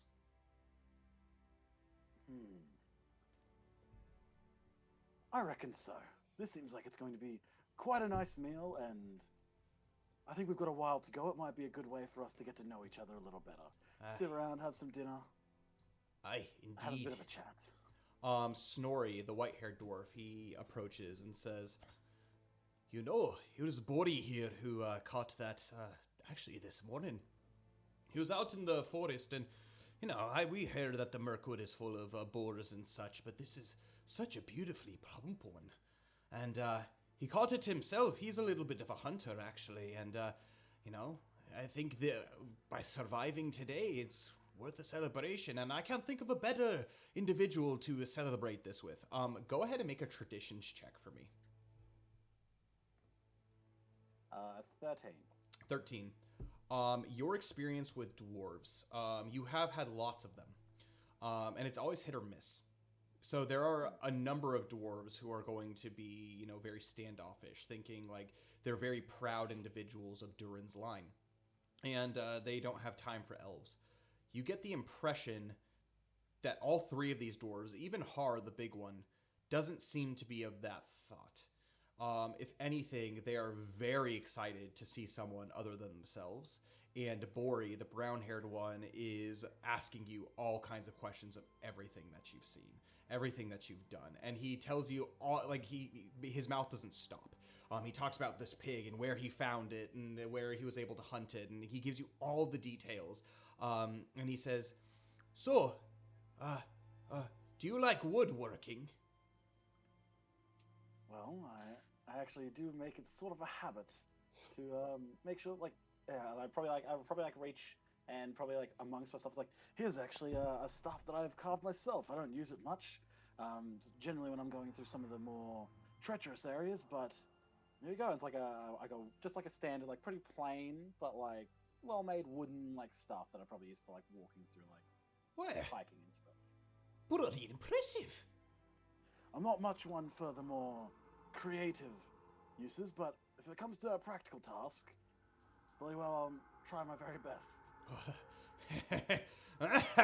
I knew I was going to like you. Let me tell you, I'm a little bit of a whittler myself. And he pulls out a what looks to be like a flute, and he says, "You know, I actually make myself a habit of playing this on the rare occasion, and maybe tonight while we're enjoying our food, could be just that night for you." Har over there, he's good with the drums, and Har's just like, ugh. You can see on his pack there's like this like small drum and like a stick that like a drumstick that's with it. And you might not believe it, but Snorri over there, he is quite the fine singer. I'm telling you, we could be actually, if we weren't traveling merchants, we could be traveling minstrels. I'm telling you. Well, that does sound amusing, but you guys, you did say you are lost. Oh, yes. The advice that I could probably give you, even just for tonight, is probably keep the fire low and the sounds to a minimum. You want to keep the sounds of the wood. You're a hunter. You know what it's like to travel through the woods when you're in pursuit of prey? Imagine right now you're the prey. We do not want to give any signs to potential enemies, potential hunters, where we are. So we might enjoy a night of merriment soon, but the food and some talking might be a good way to begin. Huh.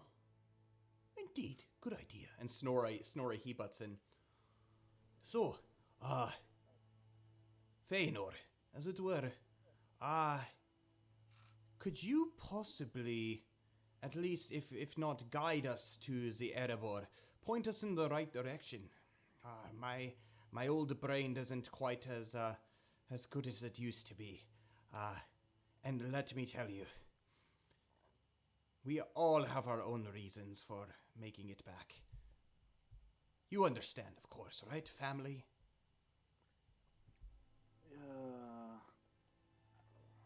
Yes, I understand. Ties that are blood and stronger, drawing you home. I do understand, as much as I haven't been to my home in a long time. I do understand that need. But this is just a question. The forest path, like the elf pass, the path, is that something that like dwarves and stuff do travel, like other like races do, or is that more of just like this is where elves go? Not without friendship from the Woodland Hall. And so the vast majority of folk that are not elves or not friends of elves tend to go through basically the Old Ford and then through basically the center of Mirkwood. So we have the Old Forest Road. And this is dangerous, very, very dangerous, especially going by the mountains of Mirkwood. And in recent years, more people have traveled through the elf path, people and dwarves. Especially, they've been using it as a trading route, as Thranduil's friendship has been extended specifically to the people of Esgaroth, which is Lake Town, Dale, and even the dwarves of Erabor. Okay. But these dwarves would not know about it. No, yeah. Well, I'm assuming that you're probably planning on cutting through the Mirkwood. Yes, along the old forest road. Well, it seems like we've been in here for what seems like days, and it's a never-ending forest. The goal was to cut through the Mirkwood. We know of the dangers, which is why we rely on good old Har back here. And Har, he just stands there, just arms kind of crossed. Ugh. He might not seem like it, but he's a little bit of a softy. He's a good warrior, as it were, and has done some good training back in Eriador. But, you see, back when, this is just between us, but, what drives him is he's looking for his wife. When the dragon came, when Smaug came, and Har, he butts in. Oi! You're telling it wrong. Elf, what do you know about love? And he's like very serious, like very stoic.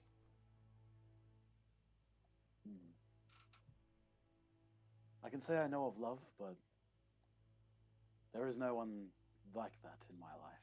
No one that I have been able to share such a beautiful bond with. I know the love of the forest, the love of the people, but nothing is pure and untainted as love for another.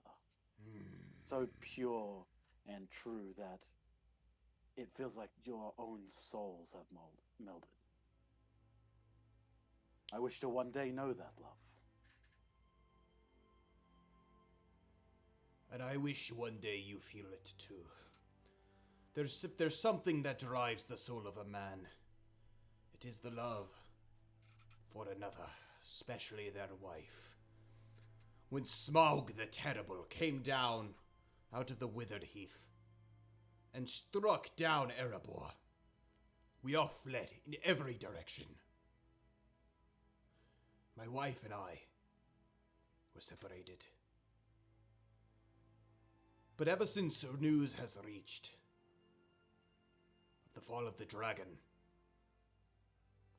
I do hope that she is there waiting for me at the end of a long journey, finding her way back as I have found my way back to her.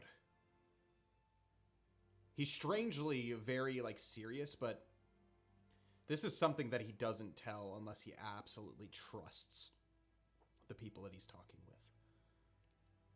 Both Bori and Snorri, they look at Har. I do realize you're the first person I think he's ever told this story to. They just kind of laugh to themselves. And it's like, well, the bonds born in battle are generally the strongest. It's not about personality, it's not about your motivations, it's truly blood for blood.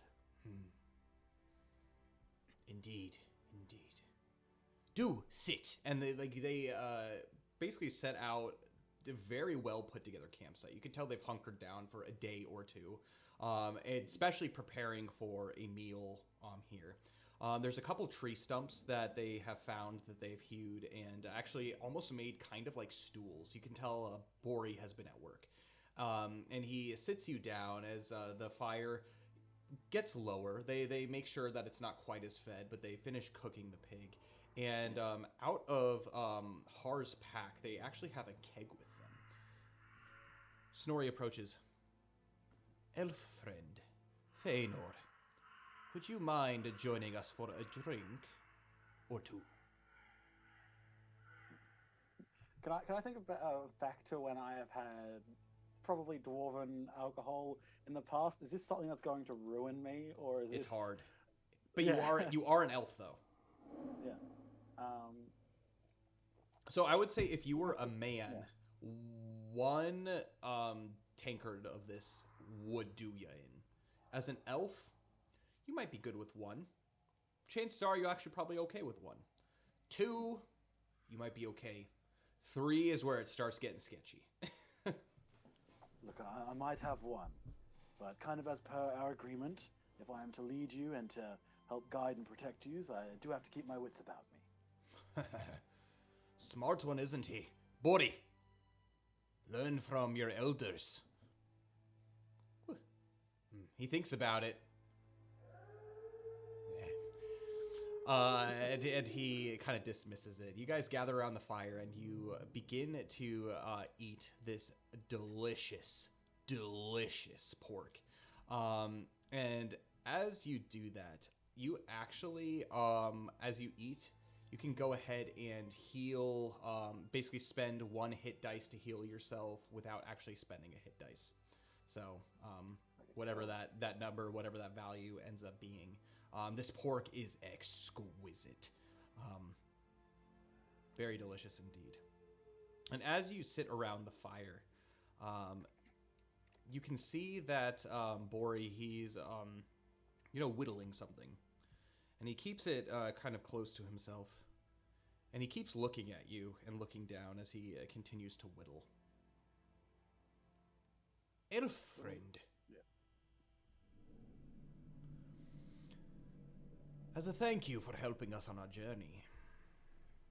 It might be a little bit preemptive, but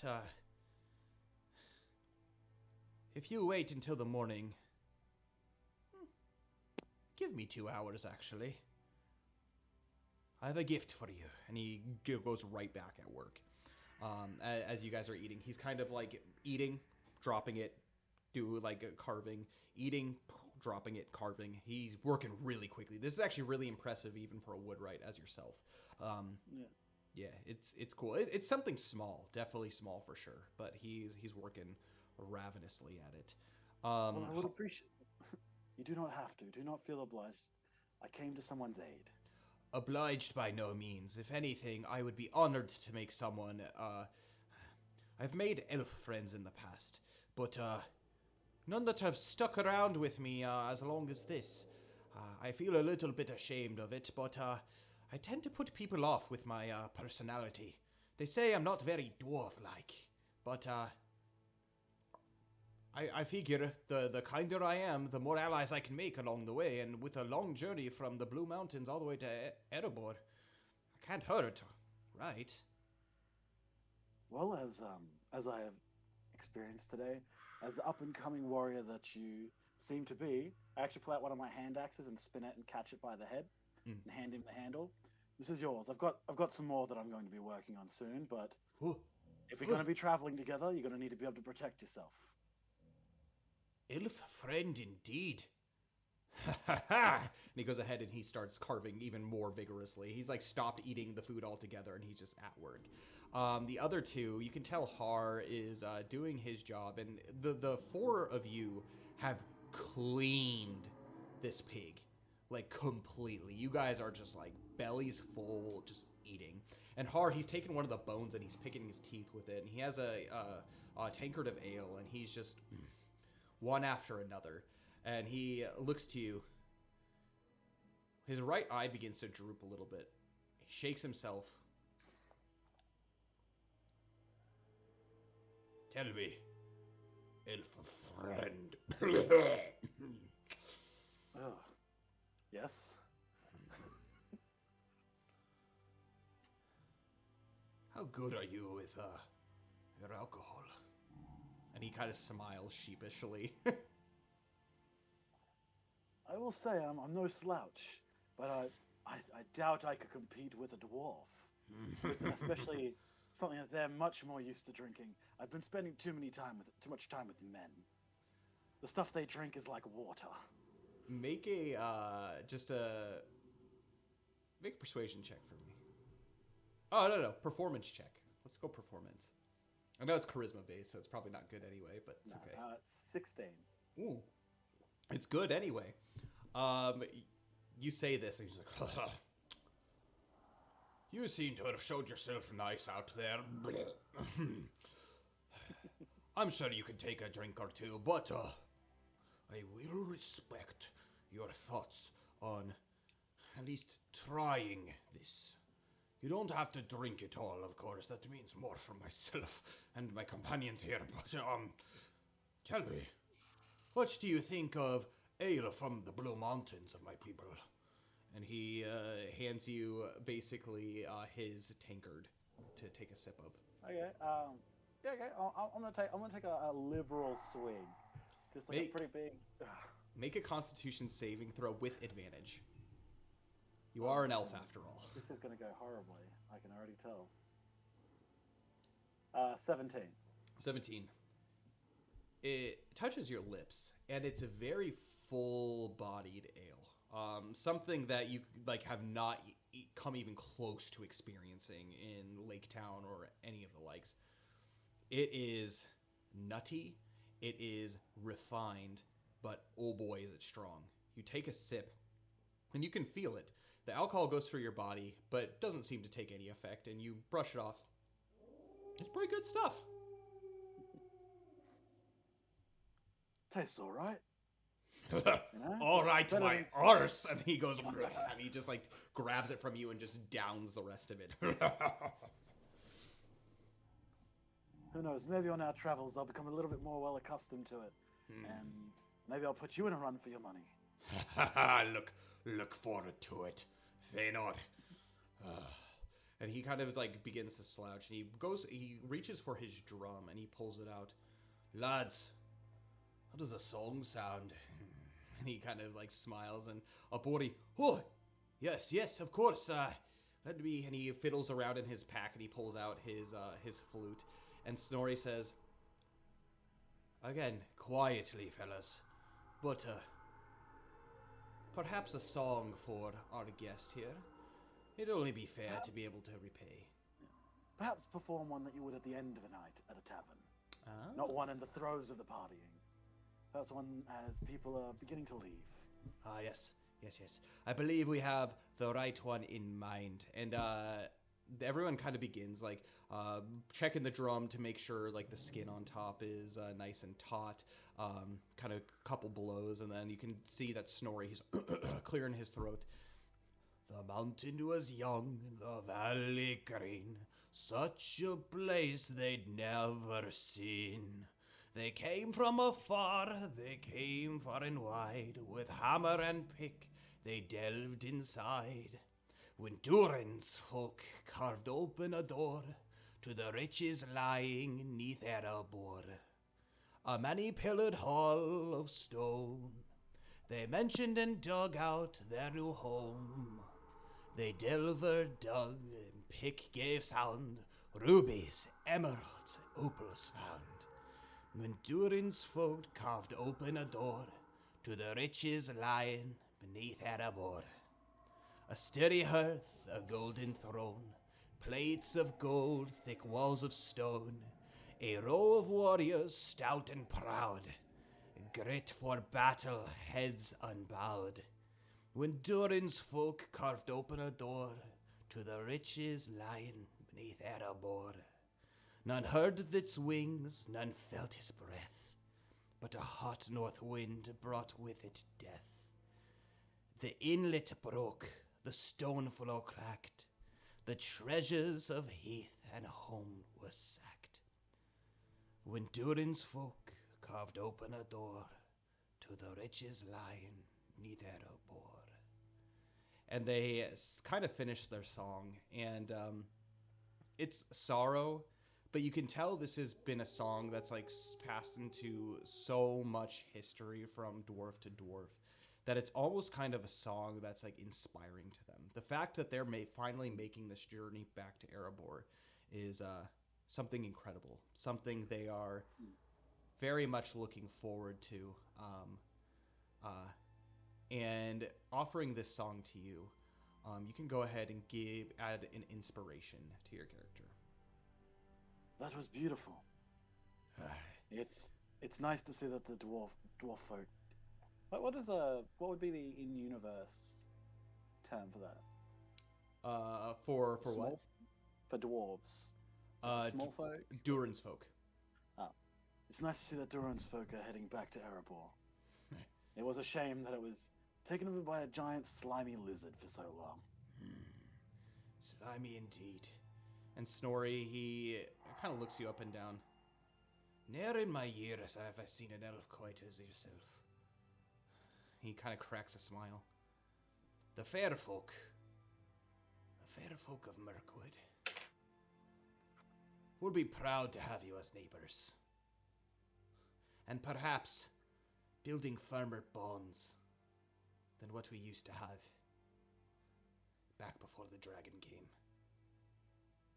And with that, everybody kind of ends theirs for the night and going to sleep. The three dwarves go into a deep slumber, especially Har. As the lookout, you don't need a whole ton of sleep, and you can keep your eyes open as the fire kind of grows dim. You're going to keep a lookout for the night. Go ahead and make a perception check for me. This is going to be made with advantage. Okay. A 15. Would I just like before as I set up for my night's watch, would I be able to like withdraw a little bit from the camp, maybe to be like within the trees more? Yeah, so absolutely. Yeah, just because it's like if someone comes in and they like, let's say an enemy has approached, the idea that it's like I will then be able to catch them unprepared as they approach these new companions. Absolutely. Yeah. Okay. And that was a 16 you said? 15? 15. 15. 15. You watch, and actually the sounds of the forest with this merriment that you've been able to enjoy with individuals, the darker parts of the forest seem to vanish. The calls themselves seem less brutish, but something that keeps popping up in your mind is that paw. You fought off goblins.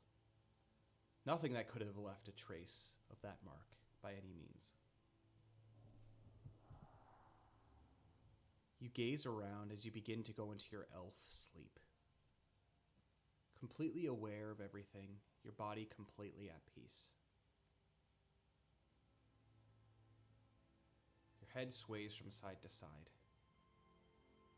And once again, you are drawn to the white stag.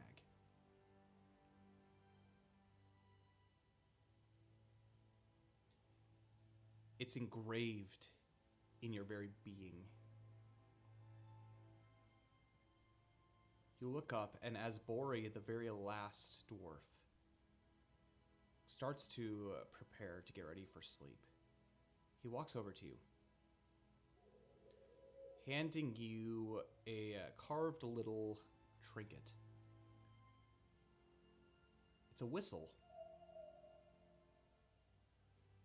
It's very, very eloquently carved. Dwarven markings all over it. But it is in the shape of an elk. Or not an elk, a stag. I thought of you. The very first time I saw you. Jumping in, protecting us like this. I knew... This means more... Oh, you go. You start. Sorry. No, no worries. I knew we were in good hands. Safe hands.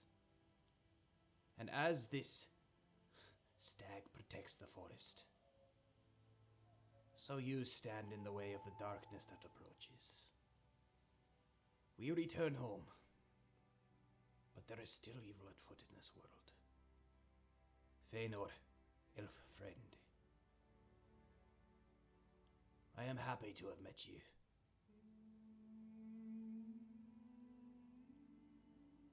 And This means more to me than you could really know. Thank you. Thank you for that, Bori. If you ever need a helping hand in any way, it's no war horn. But you blow that and we'll come a-running. Or at least I will. You have friends in us.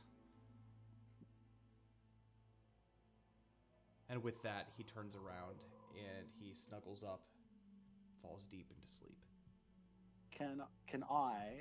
Is there like the little like hole carved at the back? Can I actually like loop that onto the necklace that I wear? 100%. Yeah. So I just like spend a little bit of time and attach it to the necklace that I'm already wearing. Perfect. I love it. Yeah, that's wonderful. And so you do so. And as it hangs there,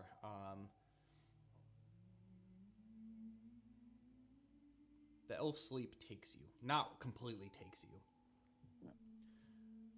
But you gaze out into the murk wood. And the sheer darkness, and the sheer quiet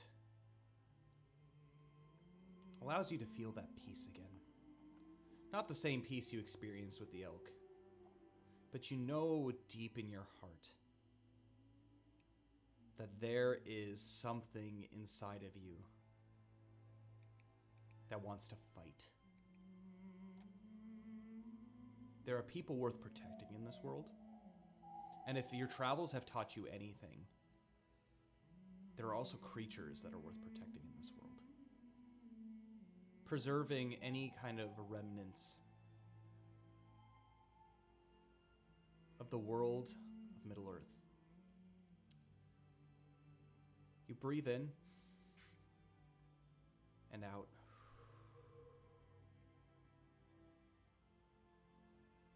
And it's as if nothing could break you from this moment. It's peace, absolute tranquility at this point. Making new friends, being on the road.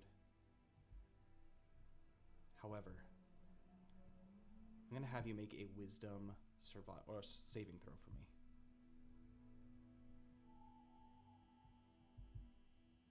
A 12. You can't help but feel that there's still this itching at the back of your brain. Something that you always feel when you're on the road. You begin to feel a small moment of doubt. As if, what's the point of fighting back against the shadow?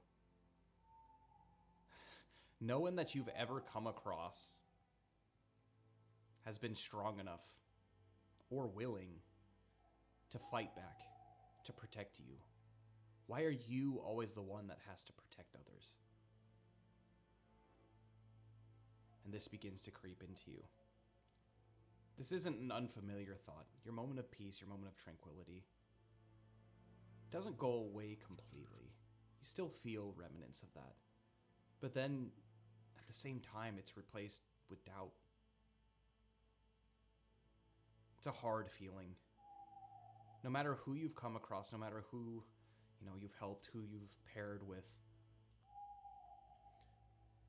in the end, you're always the one having to protect others. And if there is something dark out there, if there is a shadow, are you going to be strong enough to be able to overcome it? And with that, everything goes dark. I'm going to have you make a strength survival check for me. Well, not survival check, saving throw. A 4. A 4. A bag has been slipped over your head. And immediately you feel the arms of a large, not large, but medium-ish sized creature, broader and stronger than you, grappling you, holding you. You're unable to escape, completely caught off guard. You hear the shrieks of the dwarves, as you can only assume that they are experiencing the same fate.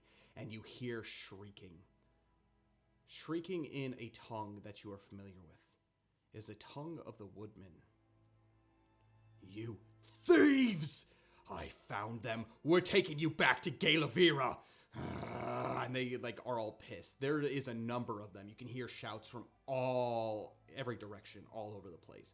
And you are dragged for what seems like an hour, 2 hours, fighting everything that you can to break free. But this bag tied around you, rope tied around you, you're unable to do everything.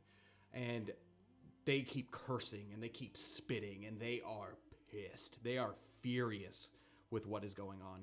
And you are brought into what you can only tell is a small settlement. You hear horses whinnying, you hear people, you hear small children saying, ah, crying as they see these men dragging you through this town. And immediately you're brought up what feels like a hill and placed on your knees, bags ripped from your head in front of an elderly looking woman, a strong woman. What do we have here? Thieves. Thieves. And she stares at all of you directly. What am I supposed to have stolen? Don't play dumb with me. She looks at all of you. All of you look like you've had a hearty meal for the night. The pork. The pig. That was not yours for the taking, was it? And everybody looks to Bori. Bori looks down, downcast.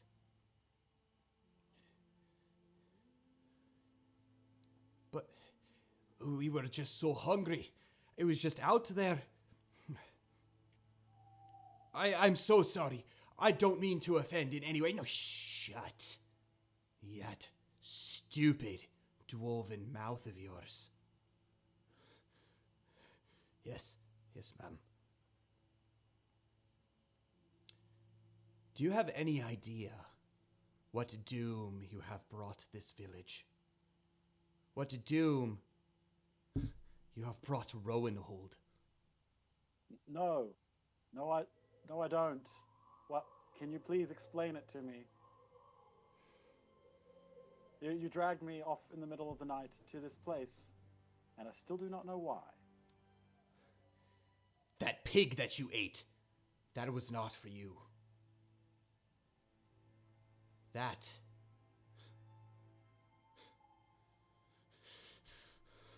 was for Grey Muzzle Hob. And she begins to kind of just breathe really heavily.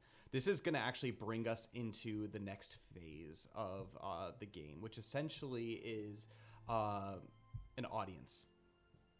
So with this being the case, you are brought before this woman, Galavira. I'm going to have you make a traditions check for me, Faenor.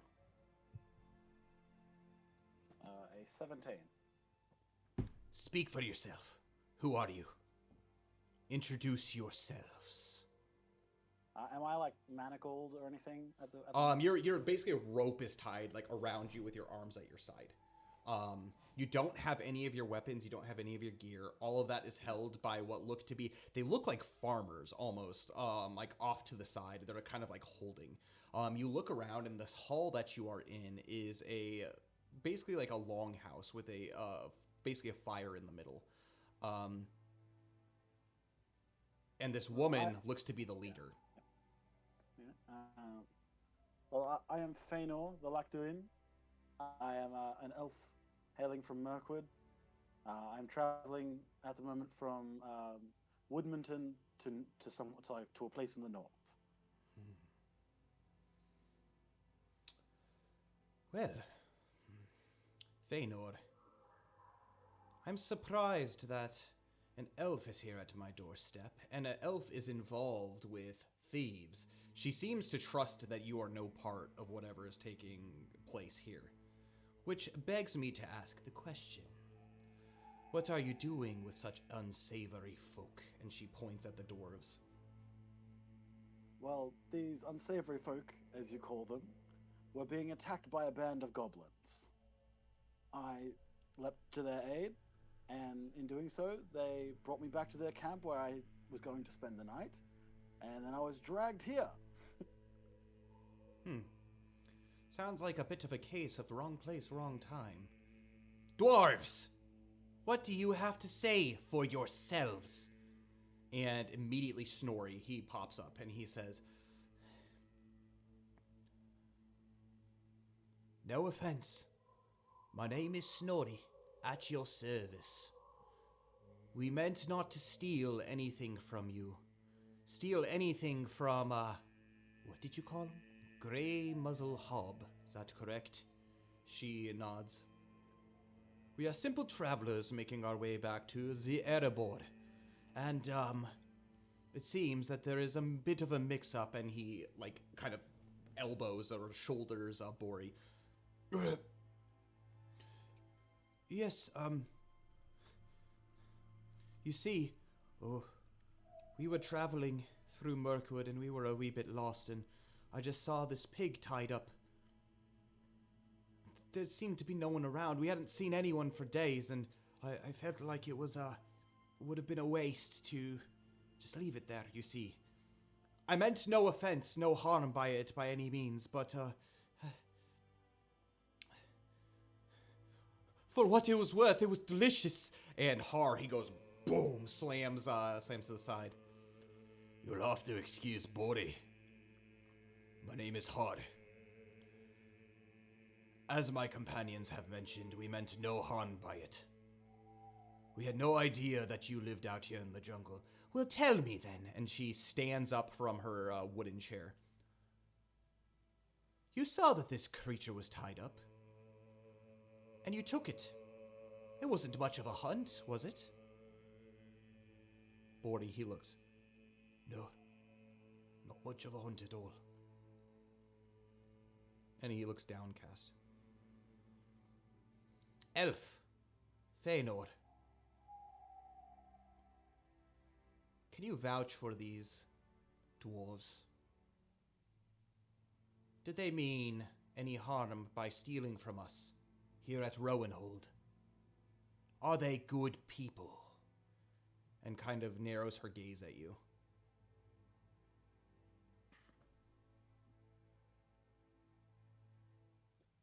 They were in mortal peril. When I helped them, they offered me food and potential companionship for travel. Everything that they have told you is what they have told, rings true with what they have told me. They seem to be of the good sort, but I do admit I've only known them for a day. I cannot know the true nature of someone, but as I say, they did seem to be of the good sort. They were lost in the woods. They had to hunker down. Their camp had been well established, but they did not have the means to stay. In my travels, that would mean that someone is lost and is either waiting for aid or trying to find a way back to one of the main roads.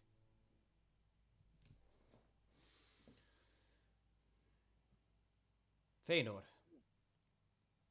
your words ring true. I'm going to have you make a final traditions check. So this is the final audience check.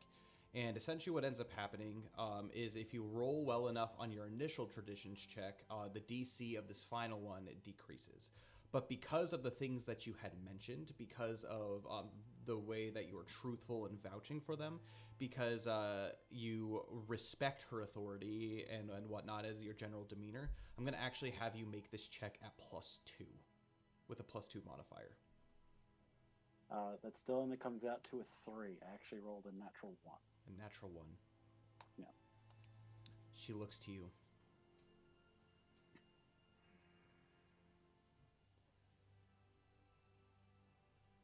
These words might ring to be true, but you have to understand.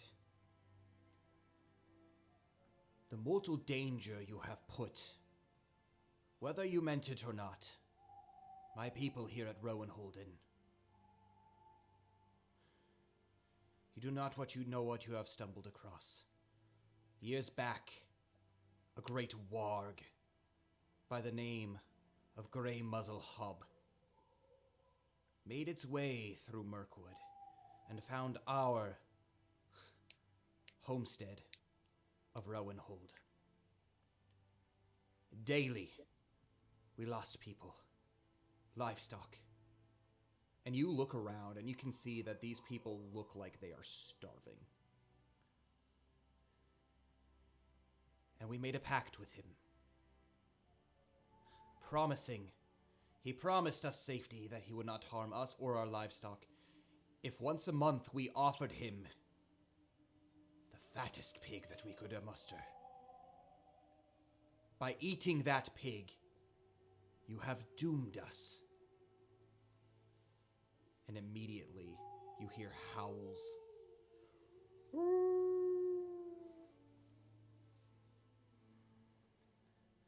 You seem to have drawn the ire of Grey Muzzle, and immediately bursting through the front doors, this giant gray warg.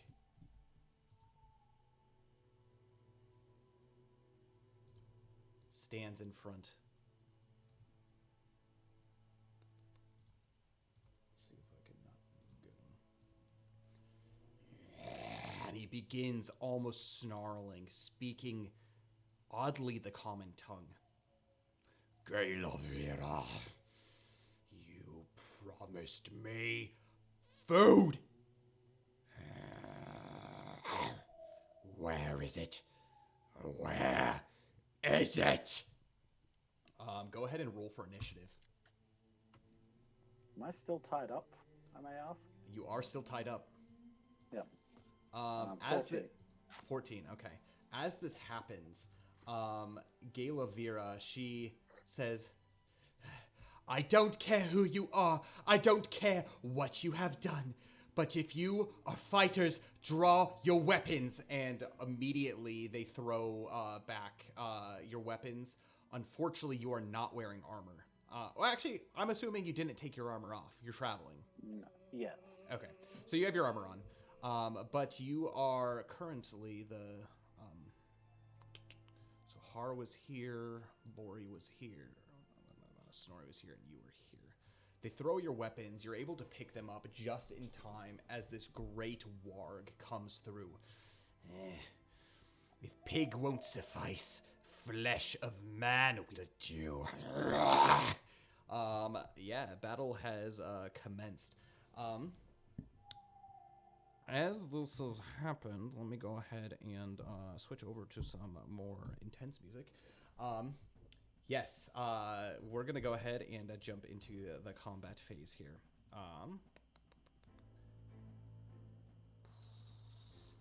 To which I need to roll for initiative for him. And, all right. What was yours, Faenor? 14 for my initiative. 14, cool. He jumps in. Looks like there's dwarf, elf, and men. I will be feasting tonight. and he bursts through this door. But these farmers, they immediately come to the aid of Galavira, holding up what seem to be no more than pitchforks. Galavira will protect you with our lives. And they're like shaking, holding like these pitchforks in front of them. But you have been cut free. And now the four of you have your weapons drawn. And Grey Muzzle Hob, he approaches. It is now your turn, Faenor. Okay.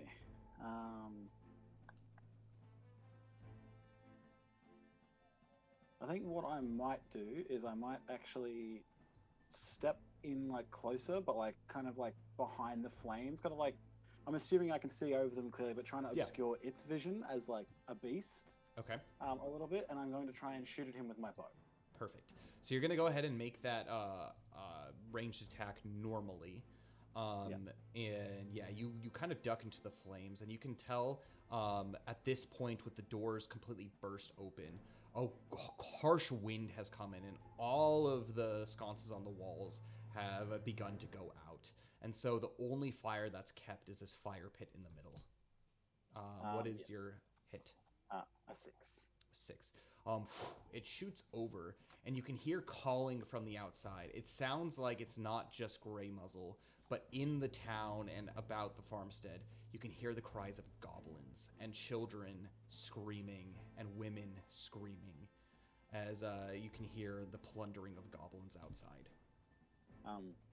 And for my bonus action, I do think this is another point in which I would enter a rage. Perfect. And so you do so. And this battle fury begins to overtake you. Your eyes begin to glow this orange fire as you just look, and you blend in on the other side, this menacing force to behold. Which then brings us to Grey Muzzle. He's going to go, and he moves immediately towards the fire, to which it sparks, and he just, and he takes a couple steps back, and he begins to stalk.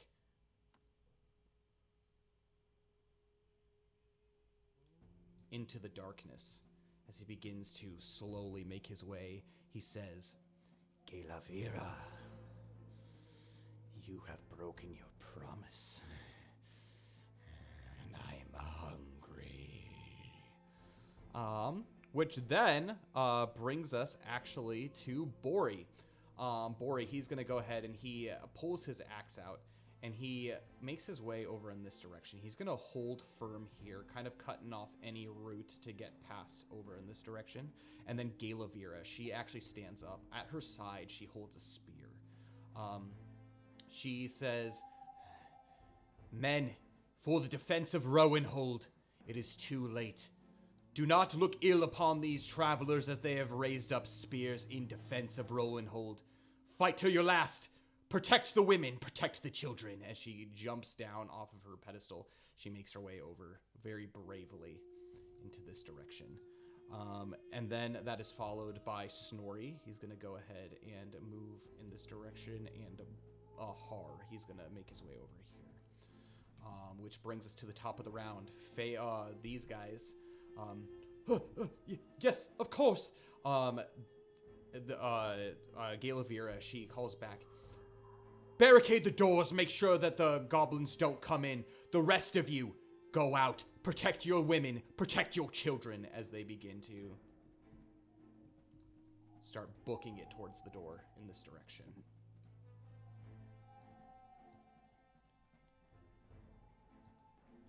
Okay, it is your turn, Faenor. Just looking what I can do. If I am... Oh, yeah, he's not obstructed by me at the moment. I'm just having a look at it.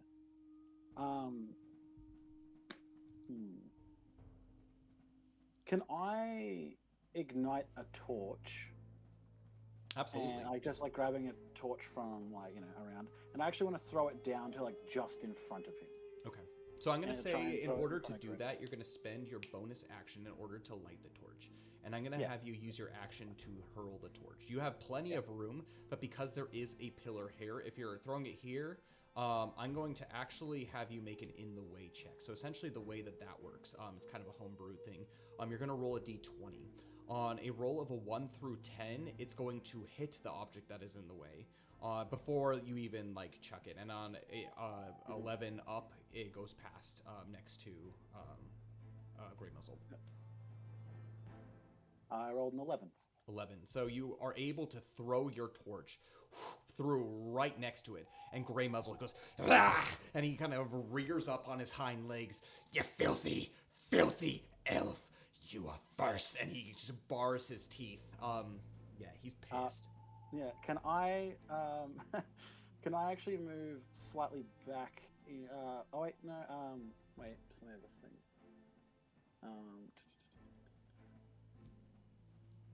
Yeah. You know what? Yeah, I might move the 5 feet back further up and like, yeah, just yeah. Oh good. I was trying to think of something else, but I don't think there's anything else I can do at this moment. But that's okay. Yeah, that's good. Perfect. And with that brings us to Grey Muzzle. He is first going to make a wisdom saving throw here. This is going to be big. And that is going to be a 13. He steps forward. For the remainder of this turn in combat, he does not shed his fear aura. So he has a special ability. If he goes within 10 feet of any creature, they have to make a wisdom saving throw. On a failure, they become frightened of him. And so for this turn only, he is essentially not suffering from that. So he's going to go ahead and go further. You can tell that these flames are very uncomfortable to him, and he is going to go ahead and attempt an attack here at Snorri. So he's going to go ahead and leap, just rah, and he's just like out of the fire, kind of Lion King-esque, with a natural 1. And he is just going to miss wildly against Snorri. And he's just, there's like kind of fire on his side, and he's realized at this moment there's a little bit of singeing that has gone on his fur as well. His attacks, while within 5 feet of a flaming source, are going to be made at disadvantage. But that brings us to Bori. So he's going to come over in this direction. And he is going to make an attack with his axe. He's a large creature, so he's going to be able to hit him from there. He's going to go ahead and make an attack with his axe. So he's going to go ahead, slash downwards, and hitting a Grey Muzzle with his axe. He just he slams it down into this Grey Warg, inflicting 8 points of slashing damage.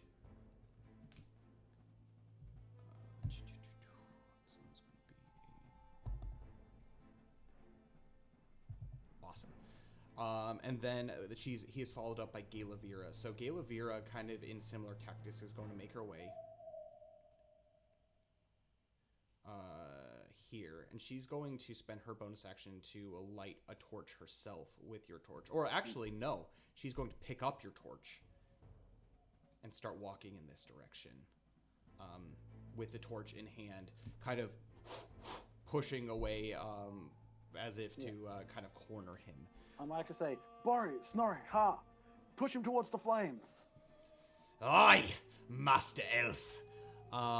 You do so, and they are going to do just that.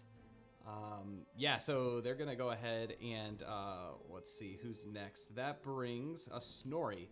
So he is going to attempt to make an attack with his axe, too. I'm doing all I can do here! I'm not much of a fighter, but taste dwarf steel! And he goes ahead and he slashes into Grey Muzzle, and he's going to miss. He hits the rough hide and is unable to cut. And Har is going to make his turn and sneak by this direction. He's going to attempt to come in here and flank Grey Muzzle, but Grey Muzzle is actually going to use an action to bite out at Har. And so with that, he's going to go ahead and use his reaction to do that. So 1 second while I calculate. And that is going to be an 18 to hit, and so he's going to do so. I'm going to have Har make a strength saving throw, to which he got a 9. Unfortunately, he fails it. So Grey Muzzle, he turns around, jumps on him, and pins him down, and as if to shred into him. He's going to go ahead and inflict 9 points of slashing damage as he just starts biting into Har, and Har's just like, doing everything he can to like push this warg off of the top of him. But he is not looking super duper good at the moment.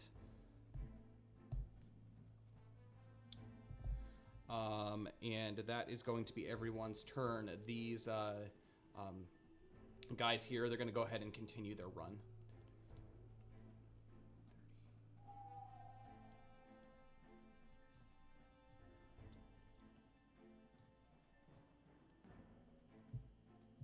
And these two are going to call out, Go into the town, protect the women and children.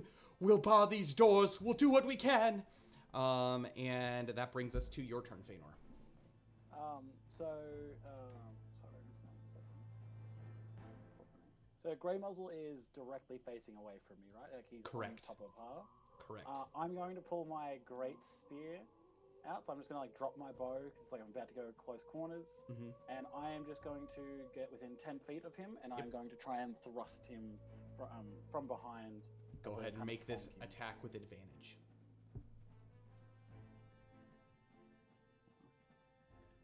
Does a 22 hit? Oh yeah, that does. Oh yeah, that does. So that does 12 damage.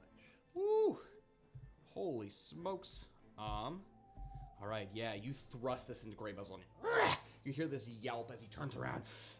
You filthy elf! I tasted dwarf blood. Now it's time for elf! And he turns around as if ready to pounce. And now it is his turn. I'm going to have everybody, since you are all, with the exception of Galavira, within 10 feet of him, I'm going to have you make a wisdom saving throws for me. I got a 12. 12. All right. Actually, can I use my inspiration to... you don't need it. Do that? You passed, so you're good. Normally, like, if you pass it, I will, like, not let you waste inspiration, just FYI. Yeah. I'll just make sure. So you passed it, so you don't need to do that. Can I say to him, at least I'm not scared of just a little bonfire. Snorri, he is going to get a... He's going to fail. Bori passes, and Har, he's going to make this a disadvantage. He also passes. So Snorri, during his turn, he is frightened, and he can no longer move willingly closer to him. But that doesn't mean he is going to run away. So one of the ways that I'm going to play the NPCs in this game is I'm going to roll d20. On a roll of 1 through 10, he's going to run. On a roll of 11 on his turn, he's going to stand and fight. But Grey Muzzle, he can't do a whole lot in this situation. He turns to you because he can't fit through here without partially going into the fire. He is going to turn to Snorri, who he is going to... actually, no, he's going to turn on Bori, because Bori is basically what's keeping him from getting to you. So he's going to turn to Bori, and he is going to... Get out of my way, you filthy dwarf! And then he just jumps. He's going to go ahead and make his bite attack. So, this is going to be a disadvantage because he's by the fire. And thank God, because that was a natural 20. That's going to be an 11, which is not going to hit. And so he misses, and he looks... and he begins howling.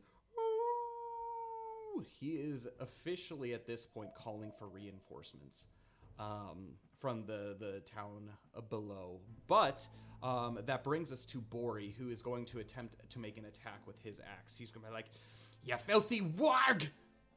And he's going to hit Bori's doing freaking work. He's going to go ahead and hit, and he's going to take... Is this the axe that I gave him, or is this his other axe? This is the axe that you gave him. Yeah. Yep. He's going to be doing 6 points of damage to Grey Muzzle. And so he slams this hand axe down into Grey Muzzle. And actually, I kind of picture this as Grey Muzzle. He jumps, he's trying to bite him. He goes and he misses, and Bori dodges and chops him right in the middle of the forehead with his axe, and just kind of a little bit of a squeal there. And Snorri, nope, Galavira is next, and so she's going to take her torch. She's going to go this, and she's going to actually use her torch to attempt to light him on fire. So essentially what that's going to be is, the way that it works here is she's going to make just a regular hit check with that. So that's going to be strength to see if she hits. And then if she hits, she's going to basically do, how much damage would that be?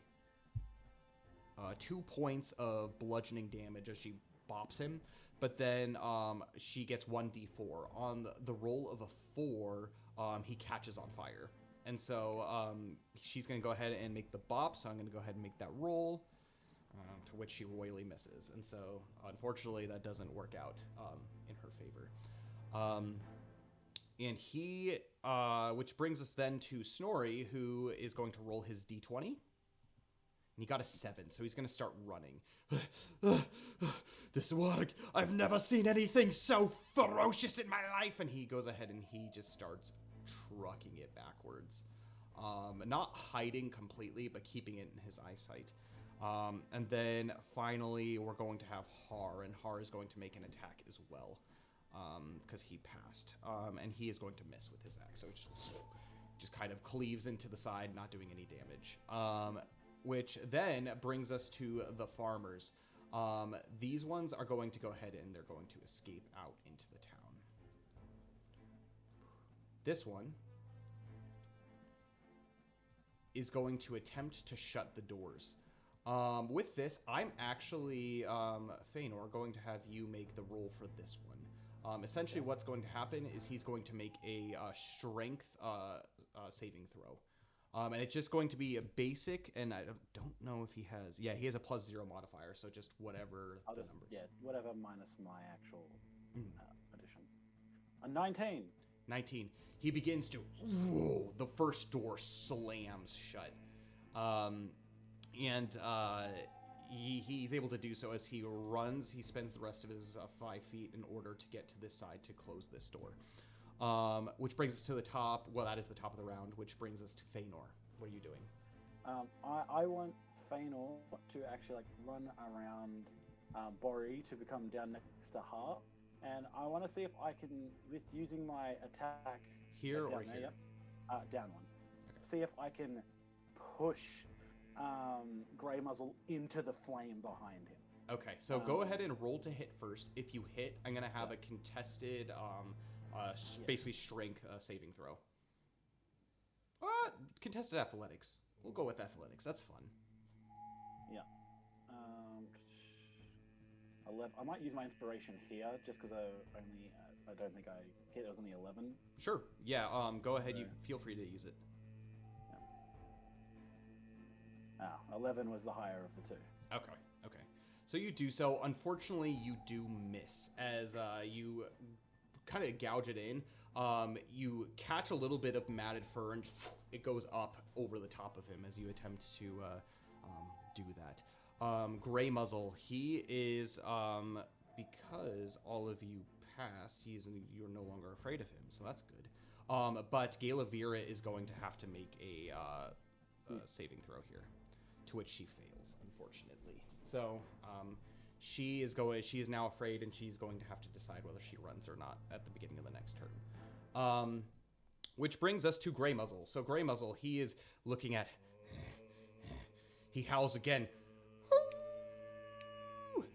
Where are those goblin filth? And he begins looking very nervous as this group of dwarves surrounds him, and he's going to start backing up. As he does so, realize you're a bit of a bad boss. As he does so, Faenor, you and Har are both going to get opportunity attacks on him. Okay, cool. Does an 18 hit? 18 definitely hits. And Har hits with an 18. So go ahead and roll damage for that. 8 damage. All right. And as you do so, you stab your spear into him, and he begins bleeding as he begins to turn around. Har clips him in the haunches, in the hind quarter, and his legs kind of go, and he begins kind of semi-sprinting / limping in this direction. And he makes his way this far, and there's this guy right here. And immediately, as this happens, you hear the sound of goblin screams from outside.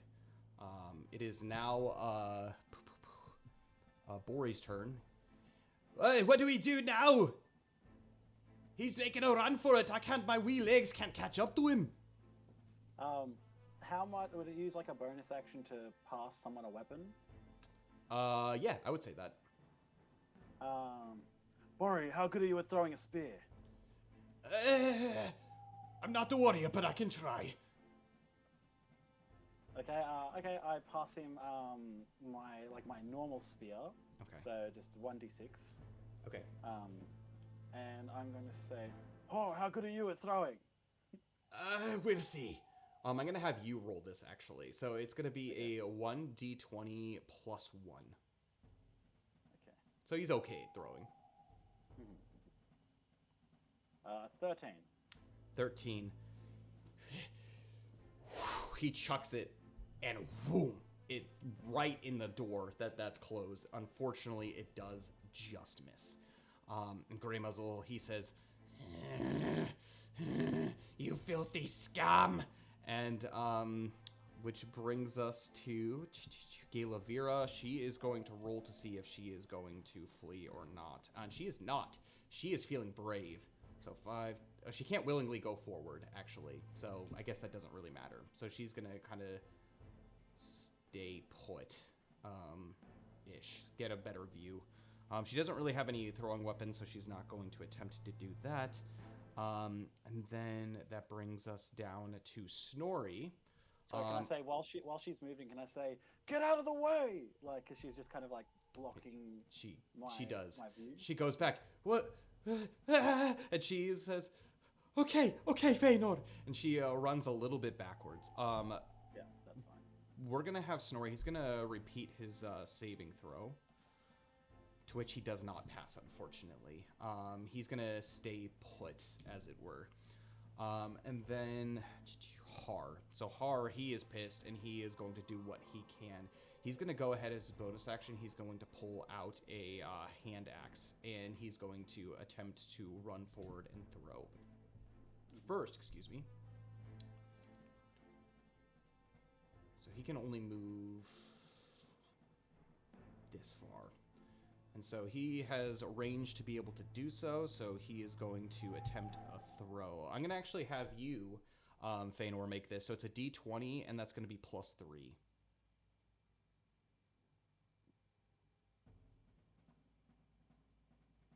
16. 16. Boom! It hits true. It lands true. And it is going to deal 5 points of slashing damage as this axe just sticks out of his haunches. And Grey Muzzle is all but done for. Which brings us to the top of the round, to where this guy just like, what do you want me to do? It is the first time in his aura he's going to make a saving throw, to which he horribly fails. And he is on his, because it is his turn, he's going to make a d10 or a d20, and he got a 6, so he's going to start retreating in this backwards direction. Faenor, it is your turn. I'm going to run all the way up to within 5 feet of him, because that's all my movement. I'm going to say, hey, you overgrown, deformed mutt! And then So how much feet do you have? 30? 30. So this is going to be how far you're going to be able to get. So yeah, okay, that's fine. I've got that's the. You know what? That still works. Okay. I'm going to pull out my second hand axe. Okay. And I'm going to blow my whistle and then throw it at him. All right. So you blow your whistle, and you chuck this axe. Go ahead and make your attack roll. Sadly, only an 8. An 8. So that is not going to hit as this goes tumbling past. However, you hear the sound of galloping coming up the basically the walkway, and boom, through the door, a giant white stag comes in and pierces upon his horns. Go ahead and roll a d20 for me, and that's going to be at a +5. Only rolls a 10. Rolls a 10. He goes boom, and he knocks this warg backwards. And so I'm going to actually have you at this point make it. It's a d20 athletics check, and that's going to be at a +3. Okay, a 6. A 6. And he got a 5. The stag headbutts him, and Grey Muzzle goes flying backwards into the flames as you hear howls and shrieks. This stag rises up, and he takes a look at you. I'm going to have you make an animal handling check for me. Yeah, I got a 14, and I'm going to say, you just keep making a mess of my days. They never go how I expect when you're around. With that 14, you look into the eyes, and it's almost as if unspoken words are said.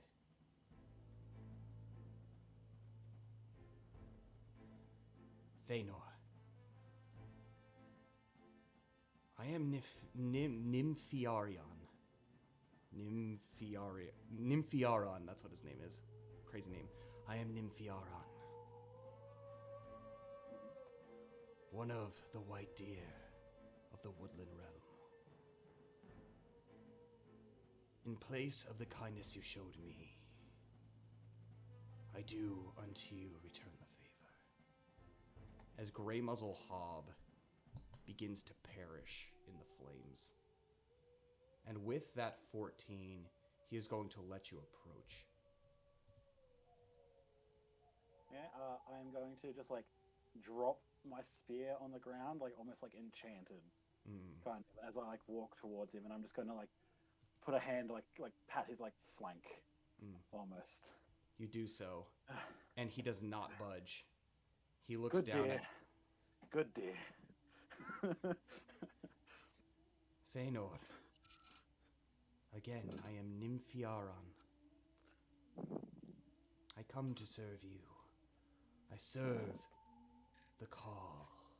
And he looks to the whistle on your neck.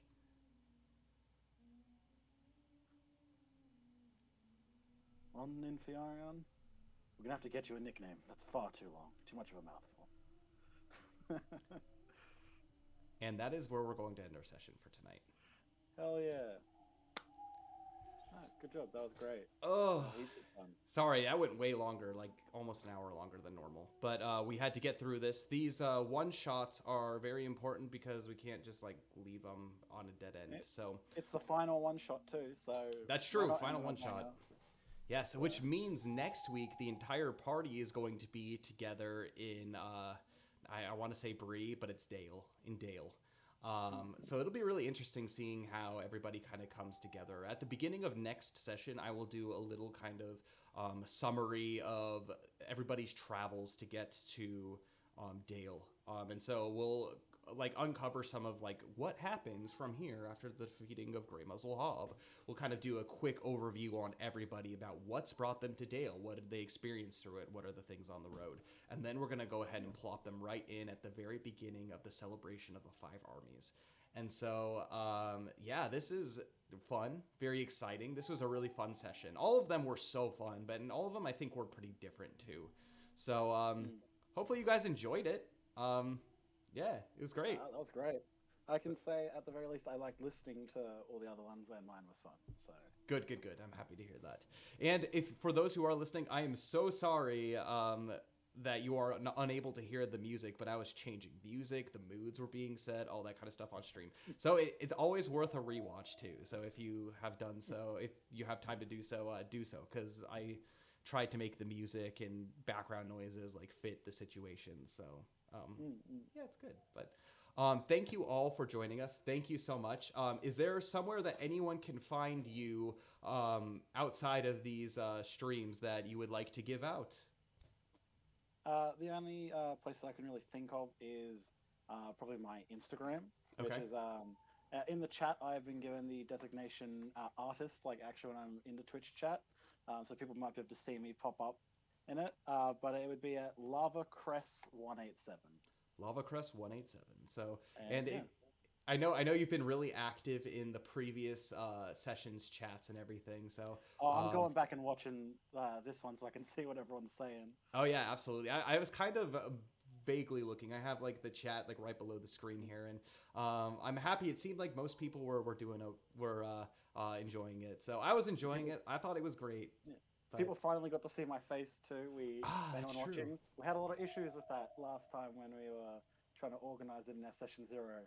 Well, I'm not gonna lie. So actually, for like the I think first portion while you were in Woodman Town, I had on my overlay like your like character art sprite like up before you, and then I was like, I looked over on the stream and I was like, oh, we can't see his beautiful face. He went through all this effort to get his camera working, and so I was like, okay.